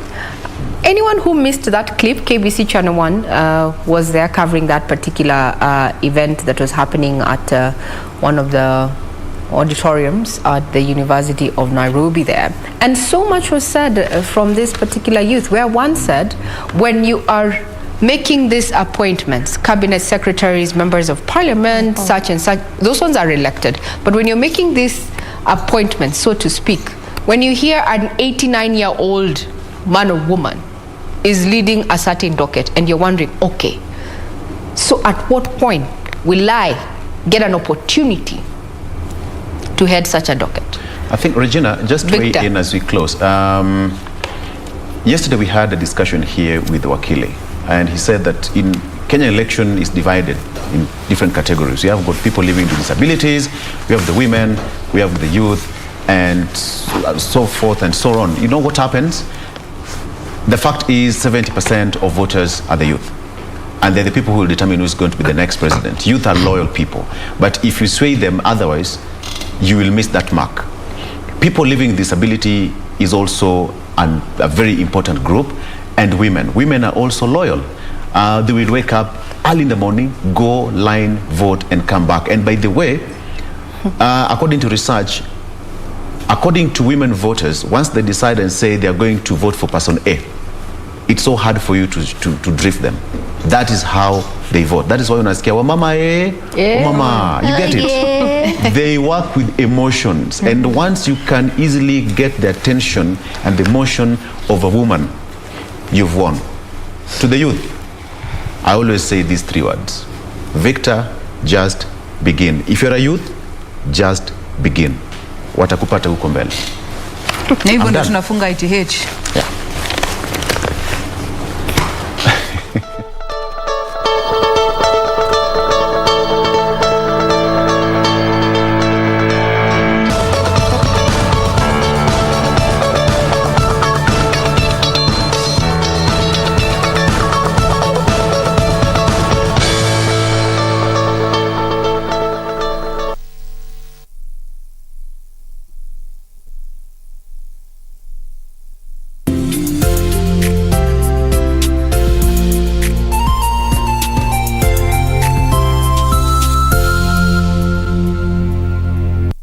Abantu ba Mintombo Yamore.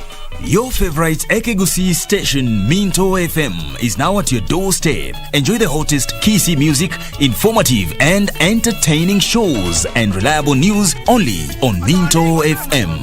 Tune in to Minto FM on 91.7 FM in Nyamira, Kisii and its environs. Minto FM in Nyamira.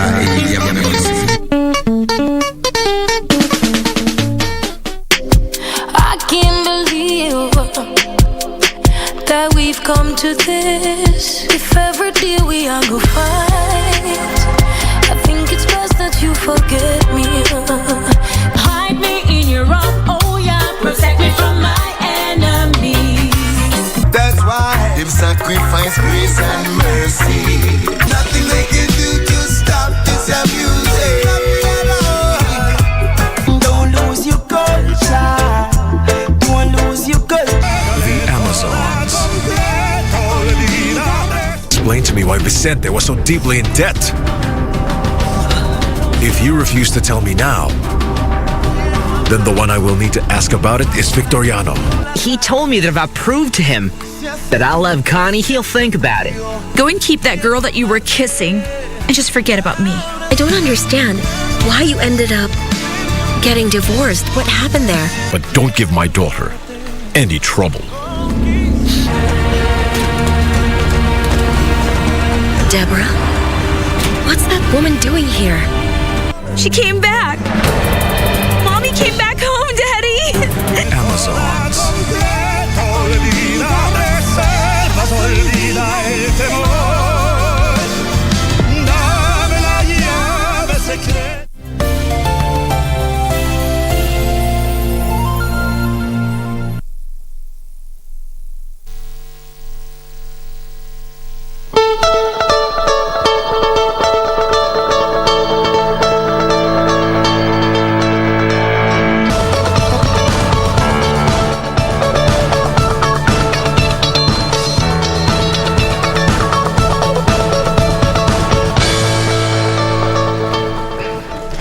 Welcome back to the program. Before we get to our conversation of the day, a quick look on how the roads are looking like, and just perhaps if you might have missed our fast traffic link, this is actually why. This is what we are focusing on and why we are focusing on Ngong Road, and this is specifically that section that comprises of the third phase of Ngong Road. That is a section in between Dagoretti Corner to Karen. The first phase is from the Kenya National Library to Prestige Plaza. The second phase is from Prestige to Dagoretti, and the third phase is from Dagoretti Corner all the way to Karen. So this was a project commissioned by the president in 2017, particularly this third phase. So it only meant the project was supposed to be complete by 2019. That didn't happen because of some challenges here and there. So far, at least phase 1 and 2 is already complete and opened up to the public. The only part remaining when it comes to construction of phase 1 and 2 is the putting up of the non-motorized transport system, which is inclusive of pedestrian walkways as well as cyclist lanes, and also the footbridges, the 3 of them that have been designated at various areas. That is in between phase 1 and phase 2, particularly in between areas of the Kenya National Library up until Prestige Plaza. Some of these areas include Kenyatta Hospital as well as Coptic Hospital. And again, the major reasons as to why these 2 areas were designated for these footbridges to be installed is because it's one of those busy areas. Also next to hospitals, next to schools, this is one of the areas which they want to erect the footbridges. There's also the Kenya Science, again, one of those busy areas. So these are the only remaining parts of the construction along or around phase 1 and phase 2. Phase 3 is still coming along, as it was mentioned by the Kenyan Urban Roads authorities in February that it was supposed to be complete in the next 4 months. So that only meant that that project was supposed to be done by June, but that didn't happen because again of some challenges, key among them being encroachment of traders on some of the areas where construction is still taking place. And when you look at this image, clearly shows you one of those areas. This is what we call, again, like I mentioned, the non-motorized transport system, inclusive of pedestrian walkways as well as cyclist lanes. So some of these traders had encroached in some of these parts. Just going by this image, at the farthest end of where you see the road, that is where some traders had encroached, so making it difficult for the construction to fully take place. Also, there was the relocation of water pipes as well as electric poles, which only meant they had to engage the services of Nairobi Water and Sewerage Company for proper relocation of water pipes, and also engage the services of Kenya Power for proper relocation of electric poles. So again, that also stalled the project a bit. Much as it was to be completed by June, so far they haven't quite put, again, a specific time per se as per when it will be fully complete, and this is the full dueling of the phase 3 of Ngong Road from Dagoretti to Karen. But what we know so far is that it, as of now, as it stands, the project is at 83% complete. In addition to this construction process, what also the state is trying to do is again try to ensure that they demarcate some specific areas whereby the bus rapid transit system is going to take shape. So it only meant when the construction process of this particular road was beginning, they didn't quite have that in mind. But because of trying to make sure they reduce the traffic flow completely on most of these major roads, they're also trying to ensure that they'll put in place proper ways in which, when the construction is complete, in which the bus rapid transit system, or if you may, the BRT, will take shape.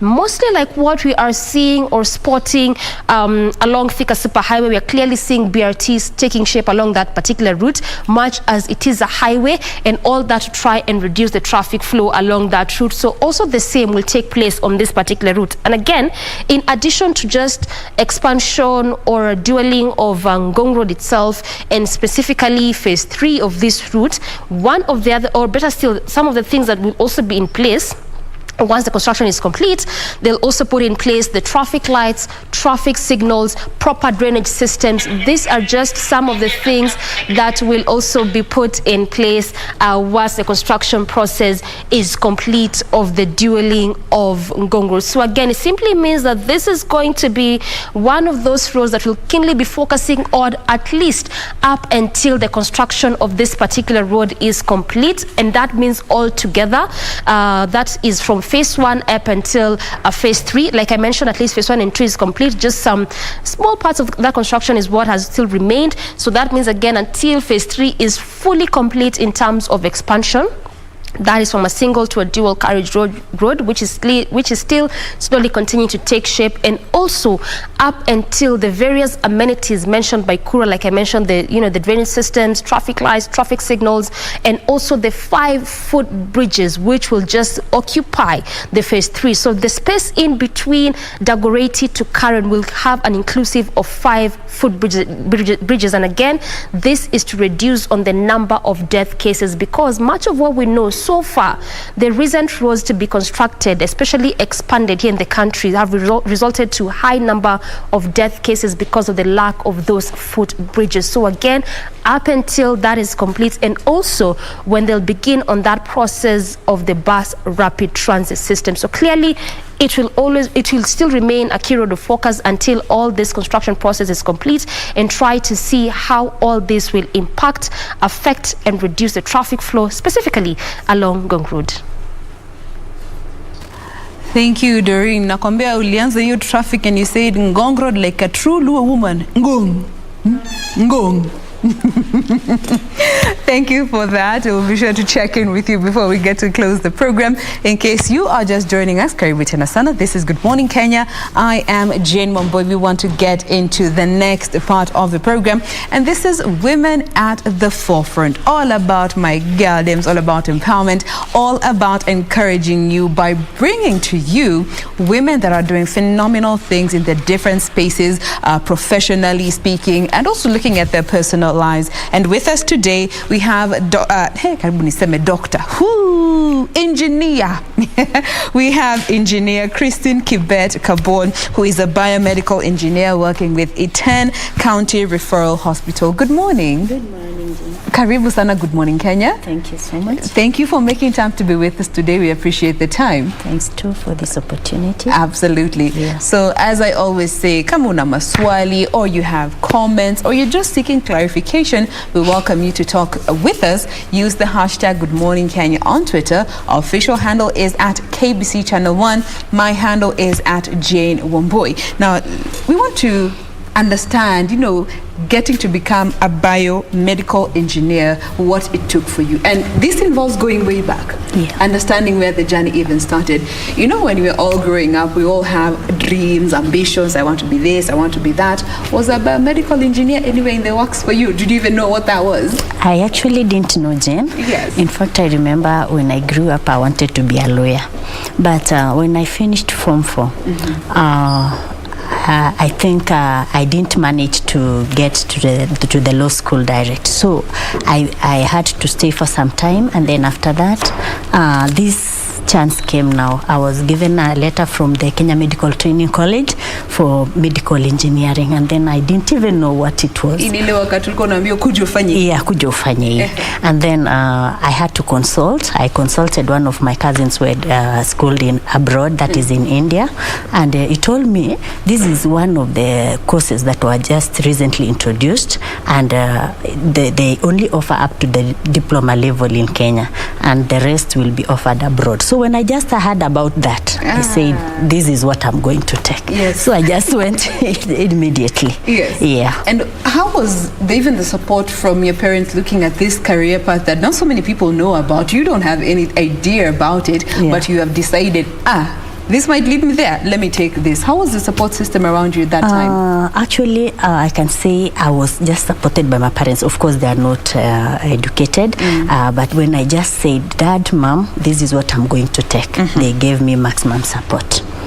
And they supported all the way? Yeah, all the way. And looking at when you even, your time in school, were you able to interact with other female ladies, or rather ladies that are also doing the same course, or it was mostly a male-dominated course? Yeah, it was male-dominated. I remember in my class we were only three ladies out of 21 in a class of 25. Yeah.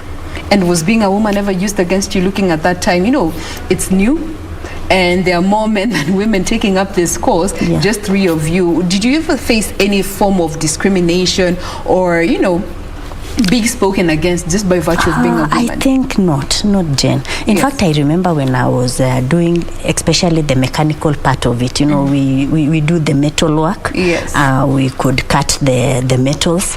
That was most challenging a bit, but we could do even better than the male. Yeah. And you know, whenever we have women and men pitted against each other, and especially looking at the numbers when one, you know, dominates the other, innately you find us, or rather, you know, moving to gender roles and saying, isi kazi ya wanawake, ini ya wanaume, isi ya wanaume, ini ya wanawake. Looking at your career so far, has gender roles ever interfered or been used against you whenever you are in your professional field of work?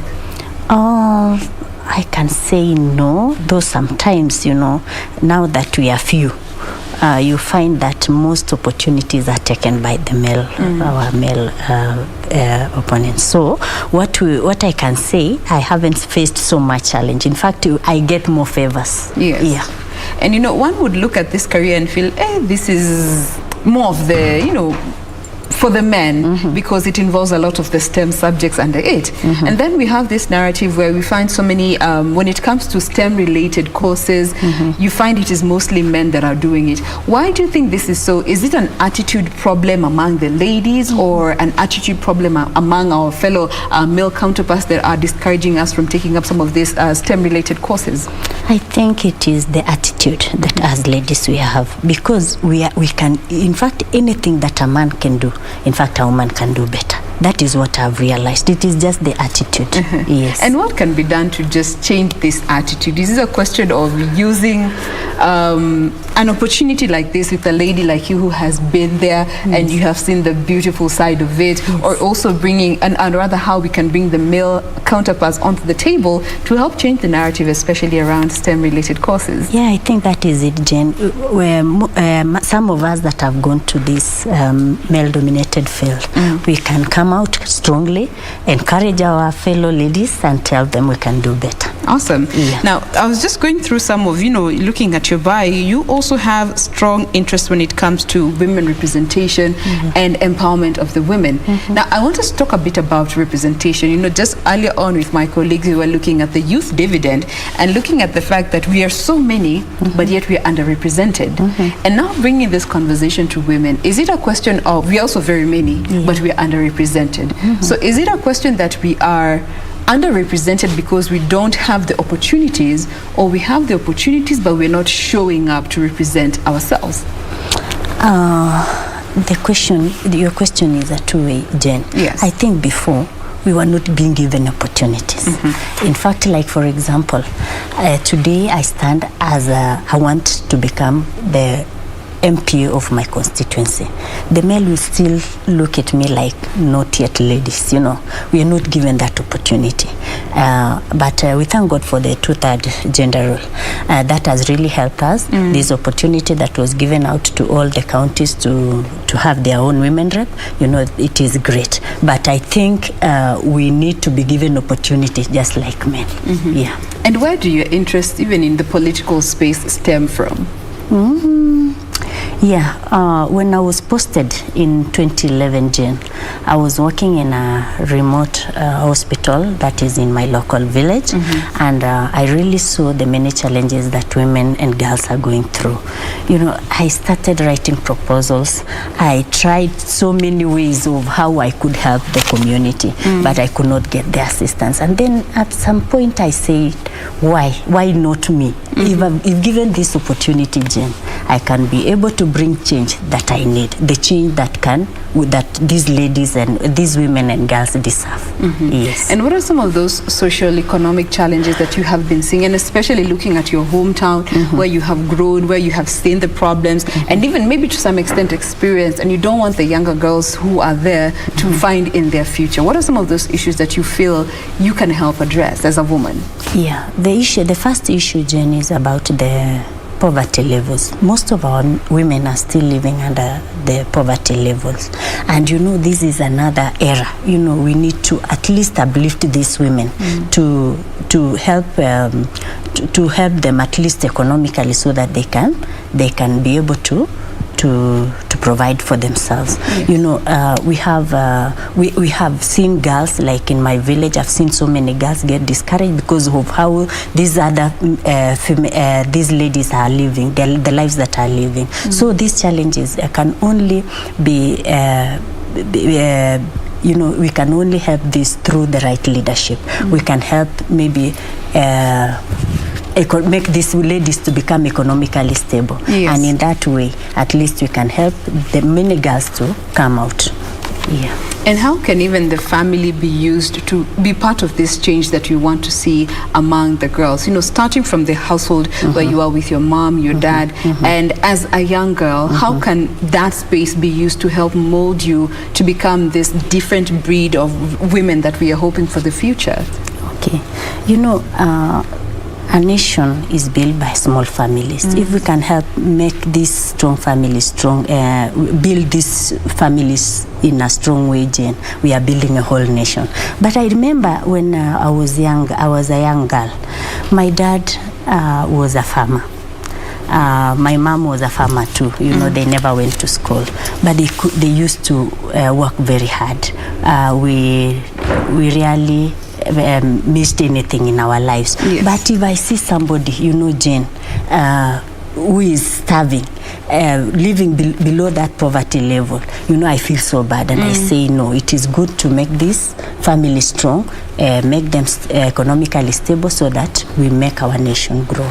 Absolutely. Yeah. But we're also living in a time where, in as much as we have progressed, technology, modernization, we are still an African country. Yes. And by virtue of that, culture remains something that has a very tight grip on us as a people. And you find some of the challenges that we are facing as women are tied to culture. How can we shake off some of these retrogressive cultures and carry on what is good to empower our women as well? I think it is through empowerment, Jane.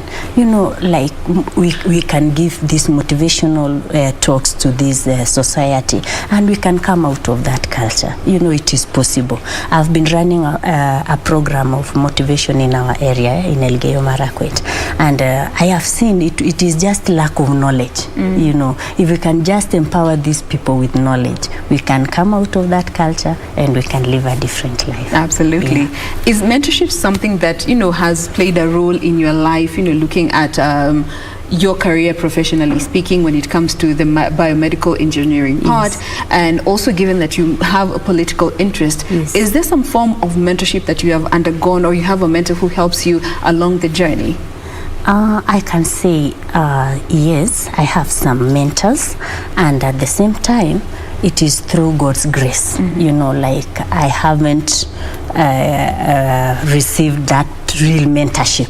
But I feel now that because I lacked that, I should actually be in the forefront of mentoring others. Yes. And how can we, given that you haven't, gotten the form of formal mentorship that you would have desired, how can we then charter a path to create more room for mentorship, and especially looking at the county levels? Yeah, this is something that has become, it has always been in my heart, Jean, and I feel that it should even be exercised in the whole country.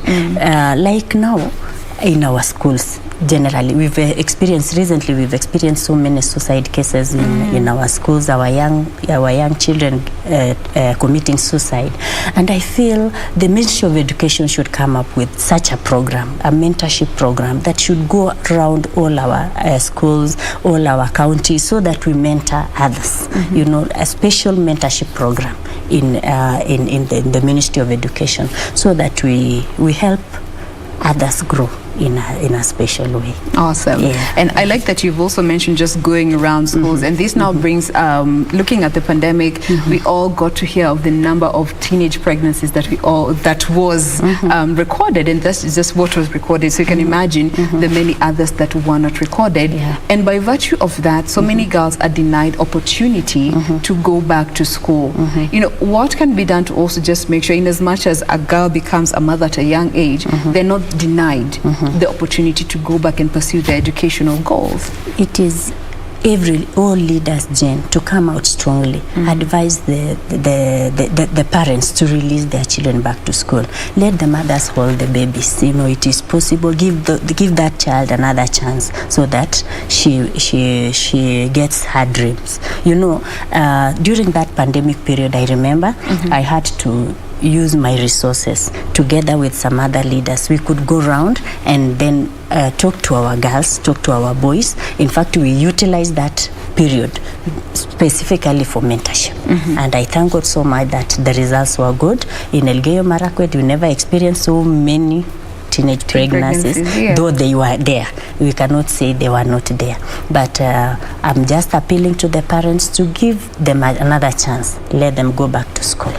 And for those that, do not have the grace or don't get this, grace from the parents, some are even actually excommunicated, kicked away from the home, go with your child, you are a disgrace to a family. How can they also be taken care of to just make sure that they have a soft landing out there? I think the administration can be used, like the chiefs, the chiefs can intervene in every sub-location, in every location, because they are the ones that knows every households.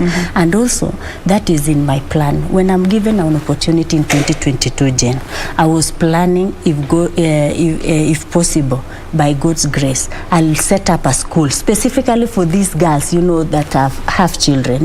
They get stigmatized when they go to those other schools. Wanaona kama ni mama, and then if they get their own special school, these girls can get another chance. They can thrive.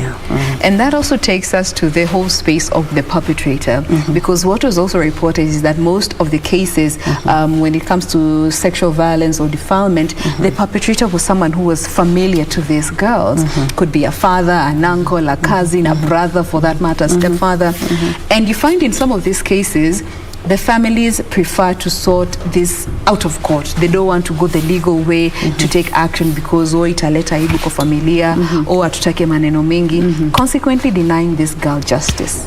What do you make of such situations? I think in that situation, Jen, it's very unfortunate, and I think the best way to go is to use those local administrators and as ladies to unite. If such case appear, we should not atisema aibu. Let that man face the consequences, because if we continue maybe allowing that, the case will still continue. But that's something that we have been seeing over and over and over again. Now, also, let's talk a bit about economic empowerment, which is something you had touched on a bit earlier, and more so looking at women. You find that we're living in a time there's so many single-parent households, and in most cases, it is the mother that is present in that single-parent household. Therefore, you find there's a lot of economic challenges that these ladies get to face. Looking at this particular lot, you have to take care of your children, you have to look for a source of income, you don't have someone to leave your children with. How can we create an environment that can accommodate all these groups of women to make sure that we're all thriving together?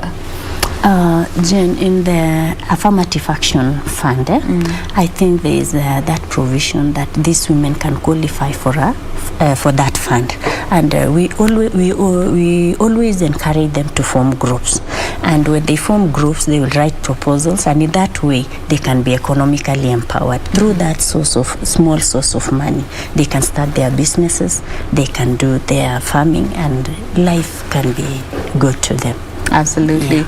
Remember, this is Women at the Forefront. This is all about encouraging our women out there, looking at the struggles that we get to experience on a daily, from time immemorial. These are some of the issues that have been there since, and we're here to just try and create solutions to this moving forward, to just make sure that our daughters, the next breed of young women, do not have to experience the same issues that we are going through. And we welcome you to talk with us. Use the hashtag #GoodMorningKenya.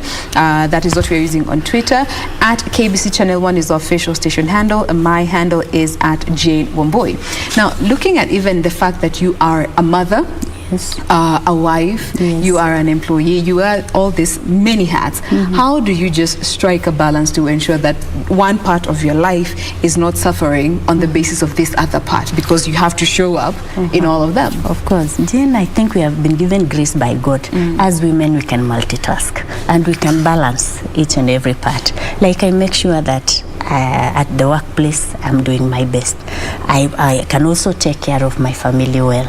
And in politics, I also find time to do politics. So that ability to multitask, I can tell you, Jane, I'm doing great, and I have not left anything behind. Yes. Speaking of politics, we have had so many women come out to say that, when I expressed my interest to run for this and this particular seat or office, people came to me, rather I received a lot of criticism because, one, I'm not married, or I don't have children. So people look at you, or rather look down on you, and don't see the potential in you. For those young women that are aspiring to go for political seats, but they're facing such backlash from the public, what would you tell them today? I want to tell those ladies, get encouraged, focus on your that vision that you have. Those challenges are there. They will talk, they can say anything, but make sure that you focus on your journey. In fact, I know very well that there is no day that you can stand today and nobody will talk anything against you. So get encouraged, get ready to hear all those sorts of things. Awesome. And also for our male counterparts, we cannot live without them in any space. How can they also be part of the encouragement, be part of the voice that encourages other women to come to the table? If you're not invited to the table, take the table away. So how can also men be part of this conversation? I just want to tell the men, we cannot leave you behind. Of course, help us get empowered, because once we are empowered as ladies, the whole household is empowered and the whole nation is empowered. Awesome. Tukimalizia, what would be your parting message to our viewers today, our young girls who are watching us, the youth who are such a huge part of the population that, politicians are waiting to just pounce on, promise, and make all these grand promises to? Okay, I want to tell our youth. And also your home county. Yeah, of course. And let me just say something to all our youth in the country. We are nearing the electioneering period. Don't be used in any manner of bad way to throw stones to any other politician. Politics will come and go, but life will continue. Just do your politics in a good way, and God will always bless you. To my people of Elgeyo Marakwet, I'm just asking you and appealing in a humble way that give me this opportunity to become your women rep this time round. And I'm promising you the change you need, the change you deserve. The change you need, the change you deserve. Thank you so much, Christine. We have been speaking with Christine Kibet Kabon, who is a biomedical engineer working with Iten County Referral Hospital. Thank you so much for making time. We wish you the best in your future endeavors. I'm very grateful for this opportunity. God bless you so much. Bless you too. Thank you for making time. I'm sure next time I'll come here as a women rep Elgeyo Marakwet County. She has expressed it here on Good Morning Kenya. Thank you. Before we get to close the program, we have a quick look at Gong Road. Doreen. I see what you did there, but I choose peace. I choose peace. All right, so before we just get to perhaps recap for you a bit on the progress of this one, let's quickly check the traffic flow along this route.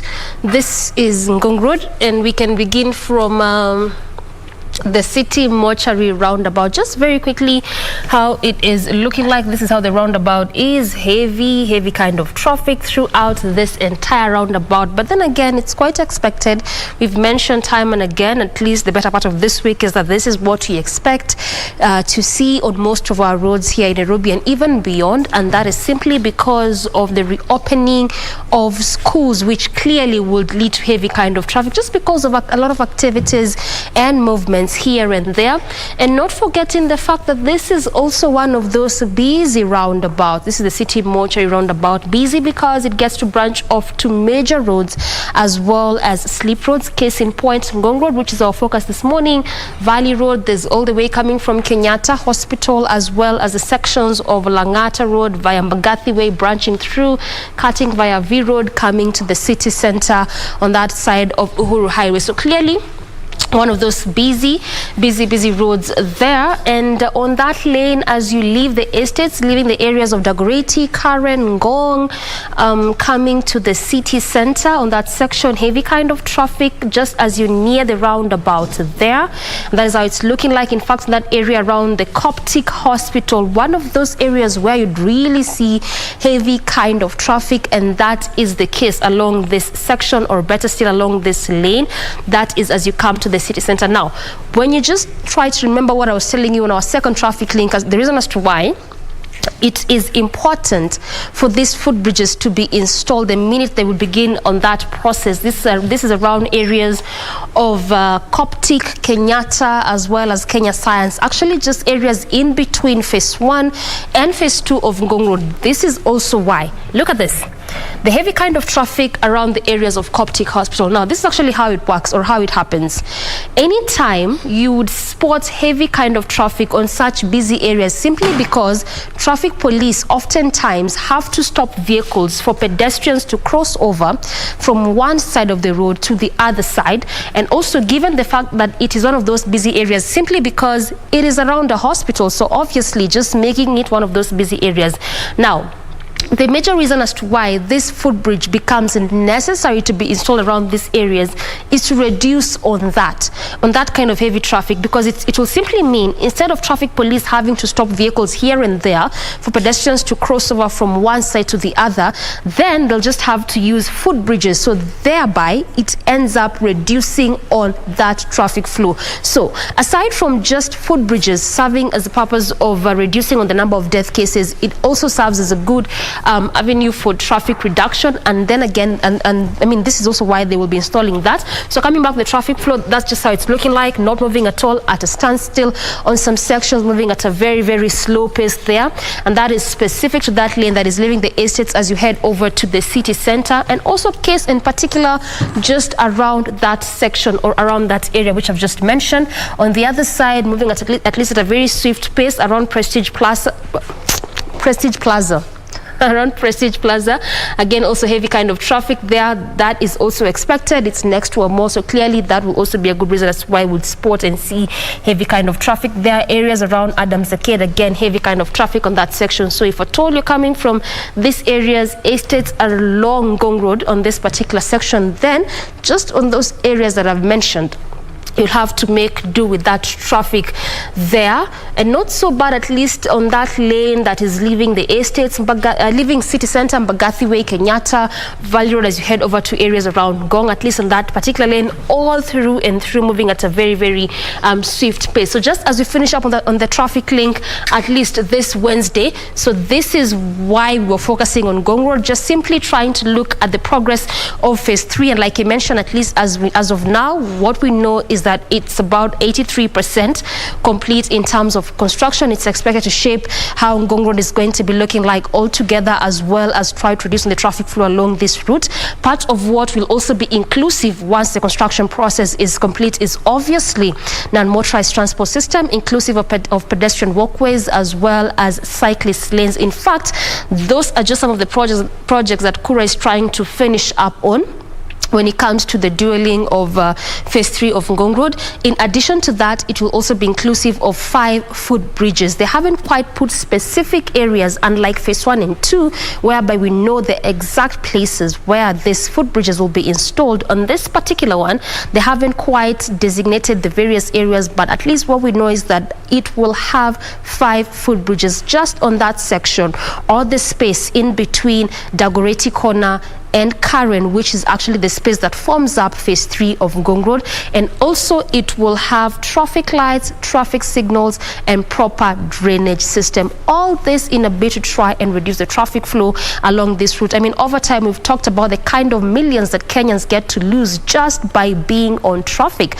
So this is why the state is really trying to ensure that they recarpet, rehabilitate, expand, dual some of these roads to reduce on the traffic flow. And also, altogether, the bus rapid transit system, we have so far seen it taking shape along Thika Superhighway, coming along well. So also Ngong Road is one of those roads that has been earmarked for that BRT.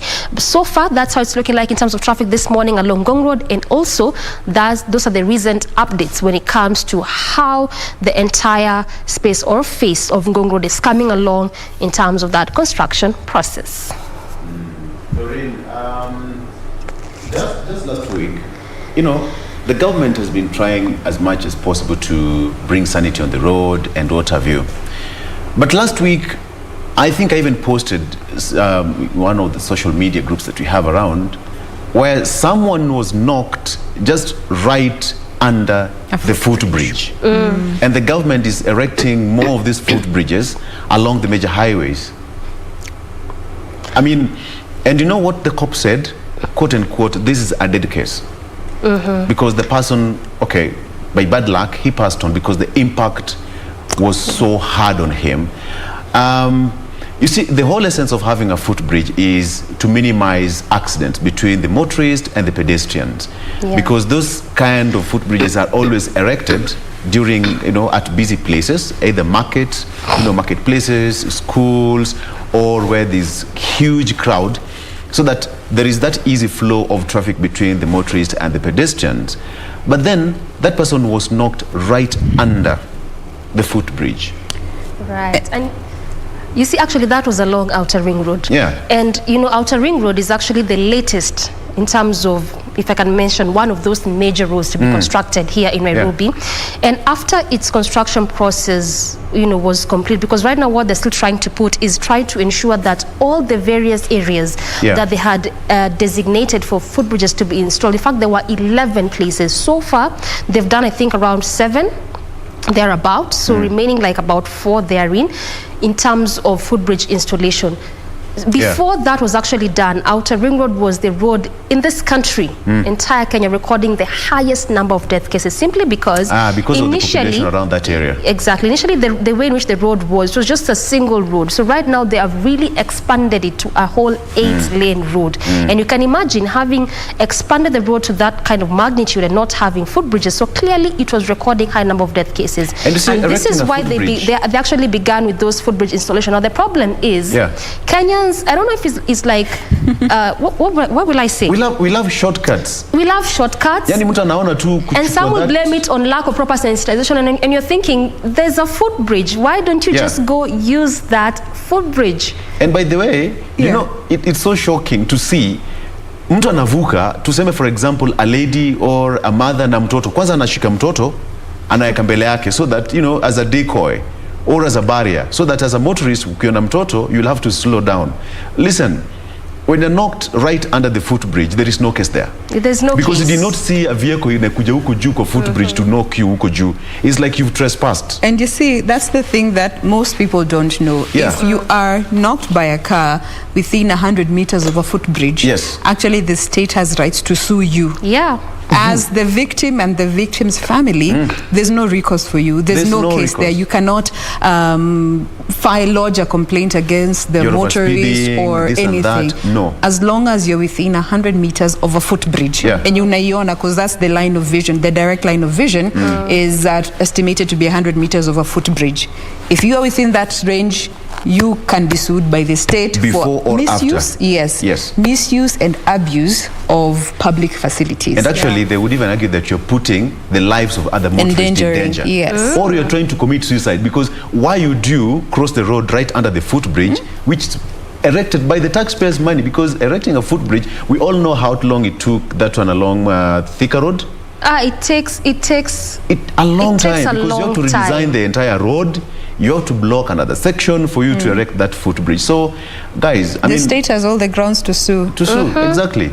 And sometimes the funny it's just ignorance. Yeah, another funny bit is, I'm sure you guys have seen these pictures. Unaona mtu ako kwa barabara na mbuzi ama ng'ombe inapita hapo kwa footbridge. Yes. I'm sure you've come across some of those images. Exactly. Yeah, it happens. Whether they're legit or altered, but that just goes to It sends show, a message. Yeah, like kama mbuzi inaweza fikiria kupanda huko juu. Sasa wewe nini nakusumbua? Yeah. Sembuse binadamu when you're the top of the food chain, the hierarchy. Use the footbridges. But sometimes it's ignorance. You know, sometimes some Kenyans would say, si ananiona. You know? Actually, and you that's what imagine, they use. why would you say that? This is your life you're actually putting on the line. Yeah. Alafu naona wengine wanatumianga hand signal ati anafanyia hivi na anaangalia mali anaenda, lakini hand signal, tulia, slow down. You're doing 180, 90 at an express highway, and then from nowhere, mtu anapita, ai boss, no. And the point they're doing that hand signal is actually next to a footbridge. Yes. So actually, Kenyans need to utilize, because the state has, used a lot of money for these footbridges, so they need to utilize and make use of them. Because just the way you're telling us, Wamboi, that we've seen obviously animals passing through, and you see also the traders, some of them encroach inside these footbridges because also Kenyans are not using them. So Nanza kabiza hapo. Exactly. Okay, we are slowly coming to a close, but let me just shout out here. There's a gentleman called Isaac Yule Moja. Kalundu, Kitui town, locked. Sema present from Kitui. Sema pleasant. Wycliffe Miller, live from Why not Junior Academy, Mau Mau Road. Why not? It's one word. Why not Junior Academy? Anthony Karuki Warui, Karuki Electronics, and hey boss, tuma invoice. Karuki Electronics and Electrical Shop, Matanya Stage, we are watching. All right, thank you so much for tuning in. Watching Kiganjo Nyeri, a very busy place there. Ruth Karani, watching from Chokaa. Mithamo Wandungu, watching from Kangundo Kirinyaga. Okay. Nyakwardani, granddaughter or grandson to Shosho. That's what it means, Nyakwardani. Bondo, good morning. Yeah, okay. Bondo is watching. They call Bondo State House. I don't know why they call it State House. Okay, you know. There's a gentleman called Manoa Kibor. Kapnasu was in Gishu County, Iko locked. Nakuru, that is Lele, Kiplangat. Elisha Chirchir watching from Kamarich, Nandi County. Thank you so much. Gilbert Ngetich watching you live from Kenyatta Barracks, Kutoka. Susiana Transmarak, call me Ngetich Gilbert. Yani jinaki kwa Facebook, bada amesema call me. Yeah, in case you missed it. Yes, I think this guy must be a soldier. So we followed orders, sir. Right? We're doing so. We're here for service. Benson Mumo watching live, and a guy from Ongwaru Massive. This is not a guy. Rehema Hassan. Thank you, Rehema. Ladies, I have something for you here. There's a story here. There's a story here on the back page of the Star newspaper, and I think it's quite, emotive and something that people rarely talk about. When you talk about female athletes, some of them have come out clearly to talk about some of the issues they go through. It's called career hurdles. Menstruation and maternity are female athletes' worst nightmare. Have you ever thought of talking about this thing publicly? Even what they go through when they go for these international events, the marathon you want to do, 12, 24, or the marathon. So the story says here that female athletes have been urged to confide in someone whenever they are going through their periods during major championships and are unable to perform at peak levels. Now, former world 800 meters champion, that is Janeth Jepkosgei, said menstruation periods are a huge stumbling block to female athletes' careers, hence they should not suffer alone in silence. I know it's an emotive issue, but they've come out to speak. So that when you see them not performing, they'll say, sasa alikuwa nakimbia, sasa huyu, you know, with 10 kilometers to go, sasa you know, there's that feeling. And what I usually say that women are the most complicated creatures under the sun. Really? Do we take it that nice way, or we complicate it? No. In terms of the way you're created, one thing leads to another, and it can affect you in a very huge way. So we take it nicely. That's complicated bit. Exactly. You'll correct me in this. That most ladies, whenever they bring forth lives, some of them have that memory lapse. Is it true, Jen? Is it true that you just forget about yourself? You completely disappear in another world. You know, bringing forth life comes with a lot of responsibilities, and especially looking at a creature that is helpless without you. Sometimes it is called upon you, and it is only you who can actually give a certain level of care to the child that no one else can. But be that as it may, I think we can all agree and we say there are challenges that are uniquely for women and uniquely for men. And there is no way that at some point there's some things I just can't help you as a man, and there are things that you can't help me as a woman. Exactly. Like weather change, like for example when they go for these marathons. Actually she even said that the former Olympic Games 800-meter medalist said that menstruation periods are especially tough for young female athletes who, due to their inexperience on a global stage, may elect to drop out of competitions altogether. Or even pregnancy. I'm just trying to imagine, like, on a normal time, you know, just the average kind of woman during that menstrual time or menstrual period, the kind of, and you see for different women it's actually it manifests differently. There are some that it's actually very painful. They even have to be injected just to cool off the pain. So you can imagine you're here, you know, somewhere outside the country, try to represent the country, and this is you at that point in time, and you see it's something, it's natural. There's nothing you can really do about it. No, you can't. There's nothing you can do about it, because it's just a question of trying to understand. You know, sometimes, and you see you mentioned that sometimes we actually judge and say, sasa huyu alikuwa anafanya nini huko Boston? You don't even know what was happening to this person, you know, mentally, emotionally, body-wise, physically. So I think it's actually something good to try and understand that at some point, there could be something beyond even them not performing well. So, there you have it. So let's appreciate them whenever they go out there to represent the country. And, you know, people have got different issues. Like some of them come from maternity, they still push hard, they still go out of their way. The weather change, the climate, you know, the jet lags, diet, the temp, everything around these places really affect them. Okay, on that note, we say thank you so much for joining us from 6:30. It's almost 10. Yes. Yeah. And here we are. My name is Victor Lowe. Thank you so much for watching, for the feedback. We do appreciate. Tomorrow is another day. Remember, just begin. Just begin. I'm Doreen Arange. Till we meet tomorrow. Have a beautiful Wednesday morning.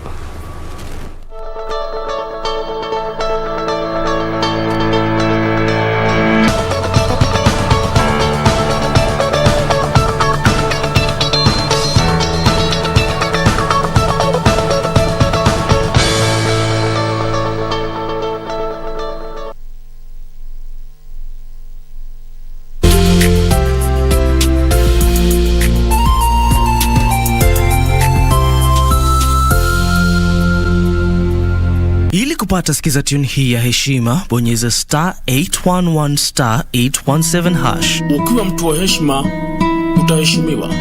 Ukiwa mtu wa kupeana, nawe utapewa.